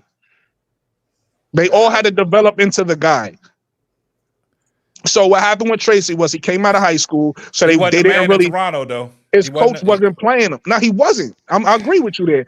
Yeah. Vince was rightfully so, and Vince is an amazing. That's why I said I don't want to do this. I love Vince. Vince is an amazing player. I'm not trying to downplay Vince. You crazy? Vince deserved. Vince deserved to be the #1 player. Vince was the #1 player when he went to the Nets. A lot of people forget about that. What we're saying is Tracy McGrady, when he played with Toronto, he was Tracy McGrady. And then once Vince got out the way, that's when he turned into T-Mac. All right, so let me tell you something Vince says, and y'all keep talking as he turned into T-Mac shit, right? Y'all remember 2001 when AI got the Toronto Raptors the fuck up out of there? Yeah. Well, guess what Vince said? Guess who Vince said he wish? Guess who Vince said he wish he had it by his side? But hold up. But look, that's when Vince went to his graduation. Exactly. You know what I'm saying? And they lost to Philadelphia. But think about all right. So boom, y'all remember those years in the East, right? Y'all remember who was going to the finals in 2000? It was the Pacers. In 2001, it was the Sixers. 2002 and 2003 it was the Nets. Can you imagine? Like y'all see the T-Mac turned into, right? Can y'all imagine the Vince Carter and T-Mac team on Toronto going to the finals? But I'm like Bible Boy. I just don't think T-Mac was a star in Toronto. That's all I'm saying. It's no He slight. wasn't. What I'm saying is every year he was developing into that. And when we saw what he did in Orlando was the next iteration of T-Mac is what I'm saying. So what I'm saying is he could have did it. He could have been that T-Mac in Toronto had he not left is what I'm saying. I agree with what y'all saying. But to sit here and act like he wasn't gonna be that in Toronto is crazy. See, but what I'm saying is this. I'm not taking away nothing from T-Mac's skills. That was the basketball guys. His injury derailed his. Like most people, I agree with that too. T-Mac. See, the thing is, like we saying T-Mac because we actually seen him play. Most people don't even know who he is. And I feel sorry for them. Thomas, that's a fact. I feel sorry for the people. T-Mac's story is kind of like Grant Hill's. I agree. It's yes and no. Like how many years Grant Hill had? Grant Hill was drafted in what? 95, 93? Was that 91 or 92? Was 92? Who, Grant Hill? Grant Hill that early? I think. I think because remember Grant Hill came out. I think Grant Hill came out 90. Grant Hill 90. I think 94. 90. It was 94, like right? Yeah, I know him and Jason Kidd got co rookies of the year, whatever year. Yeah. And Grant Hill was in 94. 94. So it was 94, and he got injured in 99. Yeah. So he pretty much had 5 years of 94. Yeah, but in those 5 years, he was dominant though. Nah, he was definitely dominant. What I'm saying is Tracy was drafted in 97. He got injured. He pretty much he kept playing after 2000 and what was it, 8? But he wasn't the same. Yeah. But from 97 to 2008. Them ankles, man. Yeah, from 97 to 2008, Tracy was Tracy. Shoulder. He just had a whole bunch but of I can't give you that 97 because his Toronto years wasn't magic. All right. So not 97. You could go to you could probably say 2000. You could probably say 98, 99. Go. Let me pull up the numbers because you're getting on my nerves. I wouldn't even say that. You're making me mad. Talk about my man like this. We all got the point, Brooklyn. We got it. The best version of T-Mac was Orlando T-Mac. Yeah. No, that's a fact. I'm not arguing that. I'm not saying we talking about the best version. I agree. Once he got injured in Orlando, it was practically over. Same thing like Grant Hill. Once Grant Hill got injured in Orlando, it was over. He said it himself. Actually, Grant Hill made a better comeback than T-Mac did. Yeah. Because even though T-Mac came back, he was playing for the Rockets. He was playing. Nah, you bugging, bro. What you talking about? Do you remember what he was doing on the Rockets? You bugging, bro. But he couldn't play to his fullest potential because he was. Nah, you bugging, bro. But you don't. I can tell you don't remember by the way you talking. Bro, this dude always had some shoulder injury, man. What are you talking about? You bugging, bro. That 2000 to 2004 run was legendary. Even though the playoffs, you know, we're not gonna go into that. But as far as him being a player, he was balling. Yeah, he was balling, but he couldn't ball to his fullest potential. When he went to the Rockets, he was hampered by injuries on the Rockets. Yeah, when he went to the Rockets, he was not the same. He had that nagging shoulder injury that was. So let me ask you a question: if he was so terrible on the Rockets, how much did he average? No. I didn't say he was terrible. No. Cool. Whatever. Answer the question though. How much did he average? How much did he average? I don't know. I'm not a T-Mac exactly. fan. I wasn't following him like that. Okay, you wasn't a fan, so you white. You talking out your ass right now, bro. I just know by watching the game that he was always. Nah, you don't know what you talking about. I'm gonna give y'all. Listen. I'm an honest guy. So I'm gonna give y'all.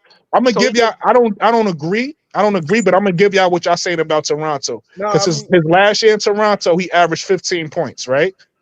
And that's pretty much what I was saying too. I was saying he could have developed into the Orlando T-Mac if he would have stayed in Toronto. And I think him and Vince Carter could have played together, is what I'm saying. Right? But cool. Y'all saying that he didn't turn into T-Mac until he went to Orlando, right? That's what the numbers say. The numbers say he went from hold on, bro. Yo, bro, I'm not talking to you. I'm talking to the guys who said this, right? His numbers, the last year in Toronto, he was 15-4. His next year when he went to Orlando, he went to 26-8, right? That's a big jump, correct? Yeah. All right. So he played in Houston for 4 years before his numbers dropped. Well, y'all talking about he automatically went to Houston and was struggling. And he didn't struggle until his 5th year in Houston, which was pretty much his last year in Houston, where his numbers dropped to 15-6. But before that, his numbers was consistent from 2000 to 2009, really, which is what I said. About 2008. Well, no, oh yeah, you're right. I looked at the wrong one. 2008. So from 2000 to 2008, his numbers was consistent. He hit and in that time, from 2000 to 2008, he played on Orlando and Houston, is what I was saying. Okay, he played 4 years in Houston, Orlando. He played 4 good years, and he had his greatest 2 years in Orlando when he averaged over 30. And then he go to Houston, and he averaging about 24 for about 3 years. And then he dropped off 21, then he dropped off again. But if you playing with enough, who was a great player he played with in Orlando? I'm not saying. See, the thing is, no, because you saying it. I'm using logic here. You saying it was a drop off, right? You saying it was a drop off, but you leaving out the fact that he was the only star in Orlando, right? No, his drop off happened in Houston. Right, but no, listen to what I'm saying. His drop off happened in Houston. You saying, right? Yeah. But in Orlando, who was his second star? There wasn't no second star. Okay, when he went to Houston, who was the second star or the first? In Orlando, you know who his second star was in Orlando? Who? Bo Outlaw. Okay, boom, Bo Outlaw, right? Now when he get to Houston, and you can argue whether it was the first star or the second star, but who was it? Everybody know. Yao Ming. All right, so why would my numbers be the same if I'm playing with another great player that got an average 22? But the simple that's fact, not a fall off. He's a scorer though. Yeah, Brooklyn. This is what I'm saying. So Yao Ming, Yao Ming wasn't a scorer? Hold on, Brooklyn. This is what I'm gonna say, Brooklyn. I'm gonna say people in the chat said he never got out the first round.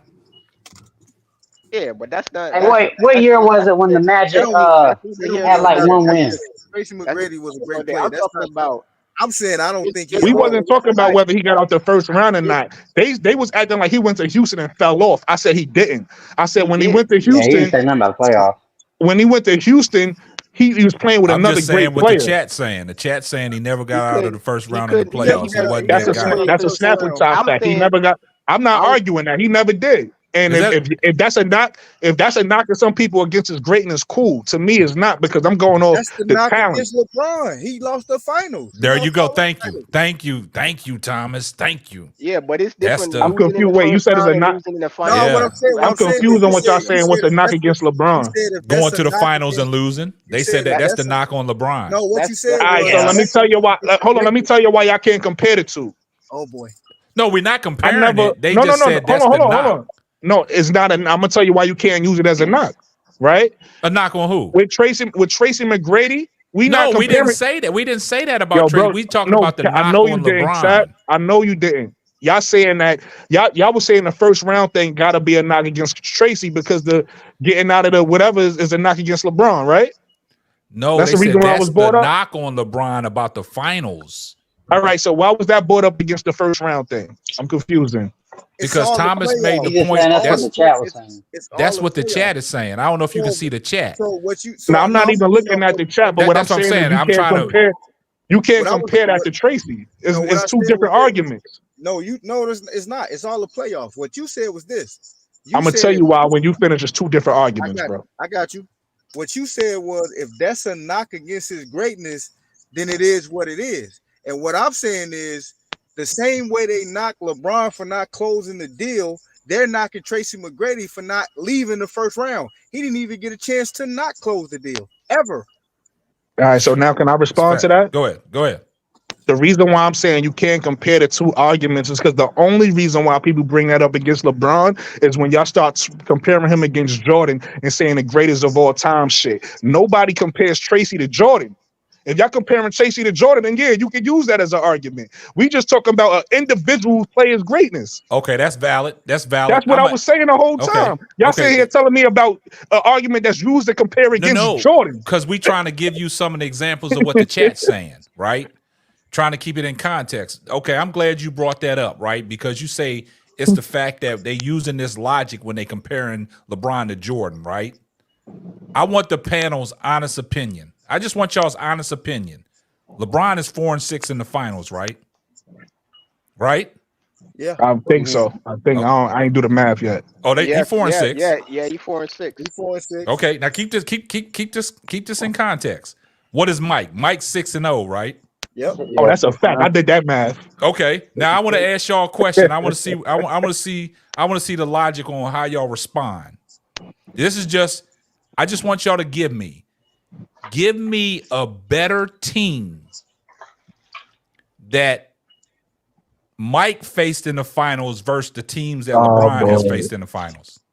I'm gonna give you two. I'm gonna say the Boston, the 1986 Boston Celtics was one of the greatest teams of all time, and I'm gonna say we talking about the finals. We talking about the finals. Okay, in the finals. Okay, you got me there. Jazz teams. We talking about the finals. I can't. You got me. But you can't. Some of those teams. I mean, those Jazz teams weren't too bad. Compare, like they're gonna say the Warriors. That's the only team. But you can't use the Warriors because they were playing with different rules. Well, hold up. This is what I'm saying. How many times did LeBron face the Warriors in the finals? Yeah, but that's what I'm saying. You can't. Hold up, Mo. Hold up. How many times did he face the Warriors in the finals? 4. Was it about? It was 4 times. No, 3. Wait, what? 3? 4. I'm about to say 3 or 2. One. 3 times, right? 3 times. 3 times. Okay. Yeah. No, 4. You absolutely right. 4 because they got back. It was 2015. Right. Yeah, 2015, 2016. Yeah, they beat them 3 times. Yeah. And was it 2017? I'm not 2018. 2018 when they got the champ when they came back from 3-1. 2018. Nah, 3 times. 3 times. Who was 2017? And I don't remember. No. They played them 4 times. Who was 2017? Curry won the first one. LeBron won the second, and then KD second one. And they won. No, they won the next. Oh yeah, yep. 2017. All right, now check this out. Now check this out. Okay. Now y'all still ain't answer the question. Name me a better team that Michael Jordan faced in his 6 finals runs than the teams that LeBron faced in his finals runs. You know what? I'm gonna be honest with you. Many teams better than the Warrior teams, though. But this one, you can't really use the Warriors because they're playing with different. Yeah, you ain't gonna have me. Why you can't use the Warriors? No, he can. I'm gonna be honest with you, Shaq. I can't say. I'm gonna answer the question. The Warriors. Hold on. If the Warriors was playing in Jordan days, they wouldn't be able to. They wouldn't be that as good as a team. No, Mo, that's not the question. Come on, hey, the team comparison like listen. That is I'm gonna answer the question. Right? I'm gonna answer the question. Go ahead. Go ahead and answer, Brooklyn. I'm gonna answer the question, but I'm a rebuttal with another one. So I gotta be you got us there. Jordan never faced a team as great as the Golden State Warriors, but Jordan also never had a team as good as any of LeBron James teams. Because if you look at LeBron James teams, he always went and got 2 All-Stars to play with him. But you can't use that. Because no, I agree. No, I gave it to you. I gave you that's what I'm saying. I gave you the first one. Okay, I said you right. Yeah, but I'm throwing a rebuttal back. Yeah, but I'm saying you right about I'm not even gonna argue with you. You right. Jordan never faced a team as great as the Golden State Warriors. But on the reverse side of that is if you look at LeBron's teams, he never had a team that great either. Because LeBron always played with 2 All-Stars. Mike didn't need a team like LeBron to beat the competition he played in the finals, man. But you can't say that because the leagues is totally different. It would have never been a team. It would have never been a team that great back then. That's what I'm saying. So the teams that Jordan faced that was harder than LeBron was the 2011 Dallas Mavericks. Every other team. 2011 Dallas Mavericks. So you think that Mavericks team? No, what I'm saying is the Jazz. The Jazz that Jordan played back to back was better than the 2011 Dallas Mavericks. Even you the think Sonics so? Was better. Yeah, the Sonics was better than them too. You talking about the 96 Sonics? I mean, you can't really say that. Come on, man. That's all opinion. That's all opinionated. I'm not gonna get into that. But what I'm gonna say that's a fact. Hold on. What I'm gonna say that's a fact. If you look at Jordan's teams, He only had one other All-Star with him, that was Pippen. And the rest of his team, because everybody like to throw Rodman name in there. Rodman was there for rebounds. He ain't do nothing on the offensive end. Somebody All said right. the 96 So Jordan had a bunch of role players with him, whereas LeBron had a bunch of all-stars with him. Jordan had but LeBron was playing against a bunch of all-stars in the finals. So what I'm saying is you can't look at one side and say Jordan never faced a team that's good, and don't look at the other side. Look how good LeBron. I just asked y'all. That's not even moving the goal. That's a fact. I'm answering the question. Jordan won a championship being the only all-star on his team. The first championship he won, Pippen was not an all-star, and he won. Okay, you go back to 91 when they beat the Lakers? Yep. But if it wasn't for Pippen, they not beating the Lakers. But he was Magic Johnson was trying. He was killing Jordan until Phil Jackson made the switch. Said Scotty. That's how they lost game one. And then when Phil made that adjustment, they reeled off 4 straight because Scottie Pippen cut the head of the snake off. Shout out to Scotty. We got that 6-0, baby. No, but so you can't say that, Mo. So LeBron lost. Okay, but out of his the reason I said that is because okay, look, Scott on the last championship, Scotty was an all-star. What did he do? They won They won the championship. He didn't do nothing. Jordan won that championship by himself. No, he didn't. Scotty had the back problem and the headaches, man. Scotty still contributed. People was garbage in them play in that. Man, stop that, man. You disrespecting Scotty. Stop that. Go look at the numbers. Scotty was horrible. He was horrible in that finals. Jordan did not face a team better than the Warriors, but the Warriors I'm not saying that. But the Warriors is not the only greatest team that LeBron faced. That's what I'm saying. Look at the San Antonio Spurs. The Spurs. You beat me to it. The Spurs, but the Dallas Mavericks is the only easy team that they should have won. They should have won. You're right, Thomas. I agree with that. But outside of that, they did lose, and Jordan would have never lost to no niggas like that. Mm-hmm. That's what I'm saying. So I mean, like when you say it's Jordan didn't face no Warriors, it's the way that he lost too. It's not that he should have lost. It's the way that he lost. But Mo, for you to disrespect Pippen like that, Jordan got six titles. Go ahead, and Pippen is alongside for all them titles. Go ahead and look up the numbers on the finals, man. I was watching the last finals that they won. Pippen was horrible. He was horrendous. In 98? Yes, they won that despite of Pippen. Pippen was horrible. I watched it. I sat there and watched it, man. He was horrible. I thought they was gonna lose because of this guy, man. He was horrible. That's funny. He thought they was gonna lose and he knew the outcome. That's crazy. I didn't know the outcome. I said I watched it. How old you think I am? I'm 40-something years old. I thought you meant no. When you said I watched it, I thought you meant you went back to watch it. I watched it. I watched it live. I was like, what the hell? It's like you saying you went back and sat through it. No, I thought that's what you were saying. No. I'm 40-something years old, bro.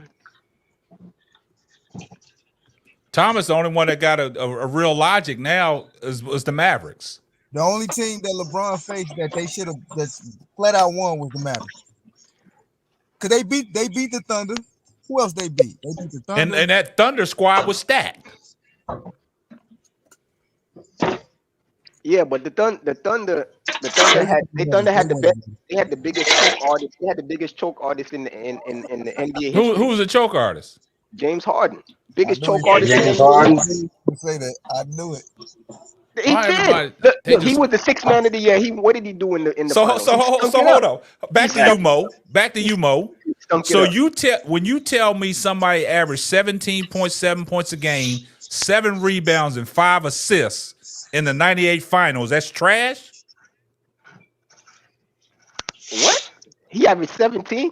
17, 7, and 5 in the 98 finals. Scottie Pippen. Crash, kid. That's why I said you gotta go look up the numbers, man. Looking at the TV, watching, screaming at this dude, bro. Come on, man. Anytime you got somebody beside you for 6 games and you average 17.7 points a game, 6.8 rebounds, 4.8 assists. Jordan said himself he wouldn't have had. Jordan said himself he wouldn't have had those 6 without Pippen. So you know, that logic's debunked. You got to give Pippen credit. I'm not saying he didn't contribute. but 17 points for Scottie Pippen. Your next best player had 17 points. But that's what I'm saying is the thing about it is he contributed all the way around the board. I didn't say he didn't contribute. No, you said he was trash. He was trash. He was playing trash. All right. Look at this. Look at the last game, right? Look, Mo. I'm gonna ask you a question. And then you. But hold up. Hold on, Mo. Let me ask you a question. Let me say this real quick, and let's go. The game that went on today between the Sky and the Aces, right? I like how he brought it back home. Angel Wilson. He got out of that bag. Look at the numbers. It's 20. She had 2018. But watching the game, she was horrible. No, you can't just go off numbers. If somebody watched the game, you've seen it. She was horrible. Just because she had 2018, that don't mean she was good. She was horrible. That's the same thing I'm saying. I'm going off. Remember watching the game. You said Scotty was trash. You said Scotty was trash. He was horrible. He was playing horrible, just like she was playing horrible today. Now, 10 years from now, people gonna go and look at the numbers and say, "Oh, she had 2018. She was killing." But listen, I'm gonna let you get in, Brooklyn. Hold up, but Mo, I'm gonna go back to your first point. You talking about game one? If it wasn't for Phil making that adjustment, putting Scotty on Magic, Lakers win that series. Listen, I didn't say nothing about that series. Only thing I said was Jordan won with no zero All-Stars because they was bringing. That's the only thing I said about that. I didn't say nothing else. Let me bring it back home. People were saying that the All-Star thing. So I just say, hey, go ahead, Brooklyn. We're gonna land this plane. Go ahead. Let me bring it home. We're gonna get up out of here. Let me bring this home so we can leave this argument alone and just tell you guys why Jordan is better than LeBron. Because look at what we doing. We talking about one player. Hey, look. Hey, stop that, Brooklyn. I ain't gonna let you get away with that. Nah, we're not gonna let you land that plane. We're not gonna let you. Hey, Thomas, we're not gonna let him land that plane. We're gonna stay off of that. LeBron was better than Jordan. Yo, where the Martians at? I got some terrorists on my plane, man. Where the Martians at? Put it this way. Look, I'm not gonna argue. Check this out. Zane, you still here? You can't do that, Sam. No, we're not letting you land this plane. Zane, what's your final thoughts? We're not letting Brooklyn do that. He's not gonna hijack this last segment. Zane, what's your final thoughts, man? Man, I just appreciate the conversation. I appreciate letting me get on your platform, K-Sap. Appreciate all the people we got on the panel. Zane, say Jordan is better. Yeah, keep the support, Zane, man. We rocking with you, buddy. Zane, say enjoy Jordan the conversation. All right, man. Hey, man, I like Jordan. Hey, we're gonna leave. Hey, don't let Brooklyn do it. Don't let Brooklyn do it, man. Refrain from that, Zane. Refrain from that. All right, refrain from that. Hey, Thomas, what's your final thoughts? We're not letting Brooklyn get away with this tonight. No. What's your final thoughts, Thomas? My final thoughts is I like what I seen from the Sky. There you go. I would say this: Angel Reese is the most consistent player in the league. You know what you're gonna get. You ain't even gotta ask. She got what she sell is consistency. When it comes to LeBron versus Jordan, I'm not gonna argue. Yeah, there you go. What I am gonna say this: I say this. When LeBron came from the LeBron era, there's nobody better than him. That's all I'm gonna say. There you go. Hey, Brooklyn, what's your final thoughts, man? You can land the plane without LeBron. I can land it without LeBron. This not Soul Plane. You can't do that. All right. Listen, man, I just want to say shout out to the Sky, man. This is what I'll do. I want to say this. Losing is a good thing as long as we got a better record than the Wings. All right. Everybody getting in their feelings. You know, here's the thing we gotta realize. We competitive in these games and we don't even have the full team we need yet. Think about that. These are teams that's gonna go to the playoff, that's trying to win in championships, and they don't want to see us. And we don't even have a full squad yet. So imagine when we get the point guard we need. Imagine when we get the small forward we need. We get a couple bench players we need. Just imagine that with the way we playing right now. So I'm gonna land the plane like that. Hey, great segment, man, and I appreciate your time, Brooklyn. Like I said, anytime, man, you're always welcome to come up on the panel. Appreciate you. Great call. Mo 3, go ahead and land your plane, man. What's your final thoughts? I don't know. I came here to talk some shy stuff. Y'all boys talking about Jordan. Nah, because you came on too late, man. We've been on here for 3 hours, man. We had a great segment for the first 2 hours. When you came in, you started talking. You started arguing with Brooklyn about T-Mac, man. See how you switched it up, man. I didn't start the argument. What are you talking about, bro? I didn't start the argument. Only thing I came in at the end of the argument and said T-Mac started going down when he got injured. Yeah, but you pinched the nerve when you said that. Yeah, you struck a nerve on Brooklyn, and he had to come out the bag. But it's true though. He did go down because the defense fell off. Okay, we'll leave that alone, man. Stop that, because then we're gonna go into another hour segment, man. But you missed the first 2 hours, man, when we was talking about the Chicago Skies and Angel Reese, man. See, I don't know where you was at, man. You probably was out back sipping on some Hennessy. I don't know what you was doing. I was watching. I just couldn't get on to talk. Okay, it was people in the background, so okay. By the time I tried to get on, I guess it was too late. I was just messing we 3 hours in, man. Yeah, I was just messing around when I said that. Go ahead. What's your final thoughts, man? Man, they need to start calling these fouls on Angel Reese, for Angel Reese, because that shit was them last 2 games. She was getting hacked like crazy, and that last play with the Angel Wilson won the game. That was a moving screen. She wasn't just moving. She was also she also was holding Angel Reese. Now I think she was who was the little guard that she picked so Angel Reese couldn't get around. That's what was glaring. I think that was Allen. That was Kelsey Plum. Oh, the guard. No. Allen was that Allen that she picked? I think it was. Because the switch came too late and she was moving. I think she was moving, and then she also held. I think if you go back and look at it, it looked like she set the pick as the ball before the ball was coming. She was moving before the ball even came in. So she set the pick. The pick was good, but it's what she did after the pick. Yeah, moving. Yeah, but it's all good, man. But that's all. I just feel like she don't get any whistles at all. Yeah, but yeah, man, guys, man, great show, man. I appreciate everybody's support, man. But man, we gotta get up out of here, man. Hey, K-Sap, let me say one more thing. Go ahead. What date is Indiana coming to Chicago? That's next Friday, I think. Well, this Friday, the 30th. This Friday? Yeah. Okay, I'm sure you're gonna have a live then. Oh yeah, man. Hey, Brooklyn, you're gonna have some time to argue then, Brooklyn. Yeah, y'all heard it here first, right? Angel 20-20 on Friday. All right, we're gonna see. 20-20 in the dub. She getting the victory. I know somebody gonna be mad. She need to get this win, man. She putting up all these numbers and ain't winning, man. Man. Well, she don't like Thomas says, she's the only consistency, man. If we get consistent guard play, but you know what it's gonna be, man. Kennedy Carter gonna have a chip on her shoulder, man. She gonna go. Hey, Sam, you a Fever fan tomorrow, ain't you? Hey, they play Atlanta, don't they? Yeah. They gotta beat Atlanta. They gotta keep. Well, sometimes I operate like that, Zane. But I like teams to take care of their own business. But as far as this playoff, Indiana got to beat the Atlanta Dream, man, to get, so the Sky can have some breathing room, man. Oh, we got a rare sight in tomorrow. So it's like CC a little bit.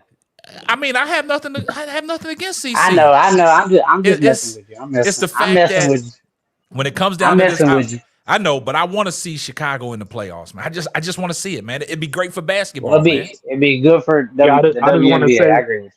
I just want to say really quickly, if you think about the storyline these past couple games, it's been crazy. We got one game where you ain't get nothing from the bench. That's what I'm saying. You get another game where it's 0-14 behind the 3-point line. 0-15. That's crazy, bro. It's like, every game is a new storyline, bro. How you go 0-15 from the 3-point line, right? And then like you said, the next storyline, you don't get nothing from your bench. Exactly. You fix one problem and another one pops up. That's what I'm saying, man. That's the problem, man. I knew I was right, man. I just went and looked at the numbers, bro. Scottie Pippen was trash, man. This dude's had 6 points in one game. He shot 2 for 16. You see what happens, Sam? When you don't let me land the plane, you should have let me land the plane. Hey, Mo 3. My bad, man. The plan is lane. Scottie Pippen got six championship rings alongside Michael Jordan. So, guys, I appreciate you guys' support. and we got to get up out of here, man. And we Hey, gonna yo, catch. Sap, I appreciate you. Hey, appreciate. Hey, Mo, I see what you tried to do, but you ain't gonna get that one in, man. You gonna sleep on that one, Mo. All right, All right, you man. gonna sleep on that one, man. But All great right. conversation, my fellas, man. I'm gonna catch you on the next one, man. Deuces. All right, big dog. Later. Y'all boys have a good one. Thanks for listening to the Simply Ball Dropping podcast. Be sure to subscribe, like, and share on all major platforms. That's all, folks.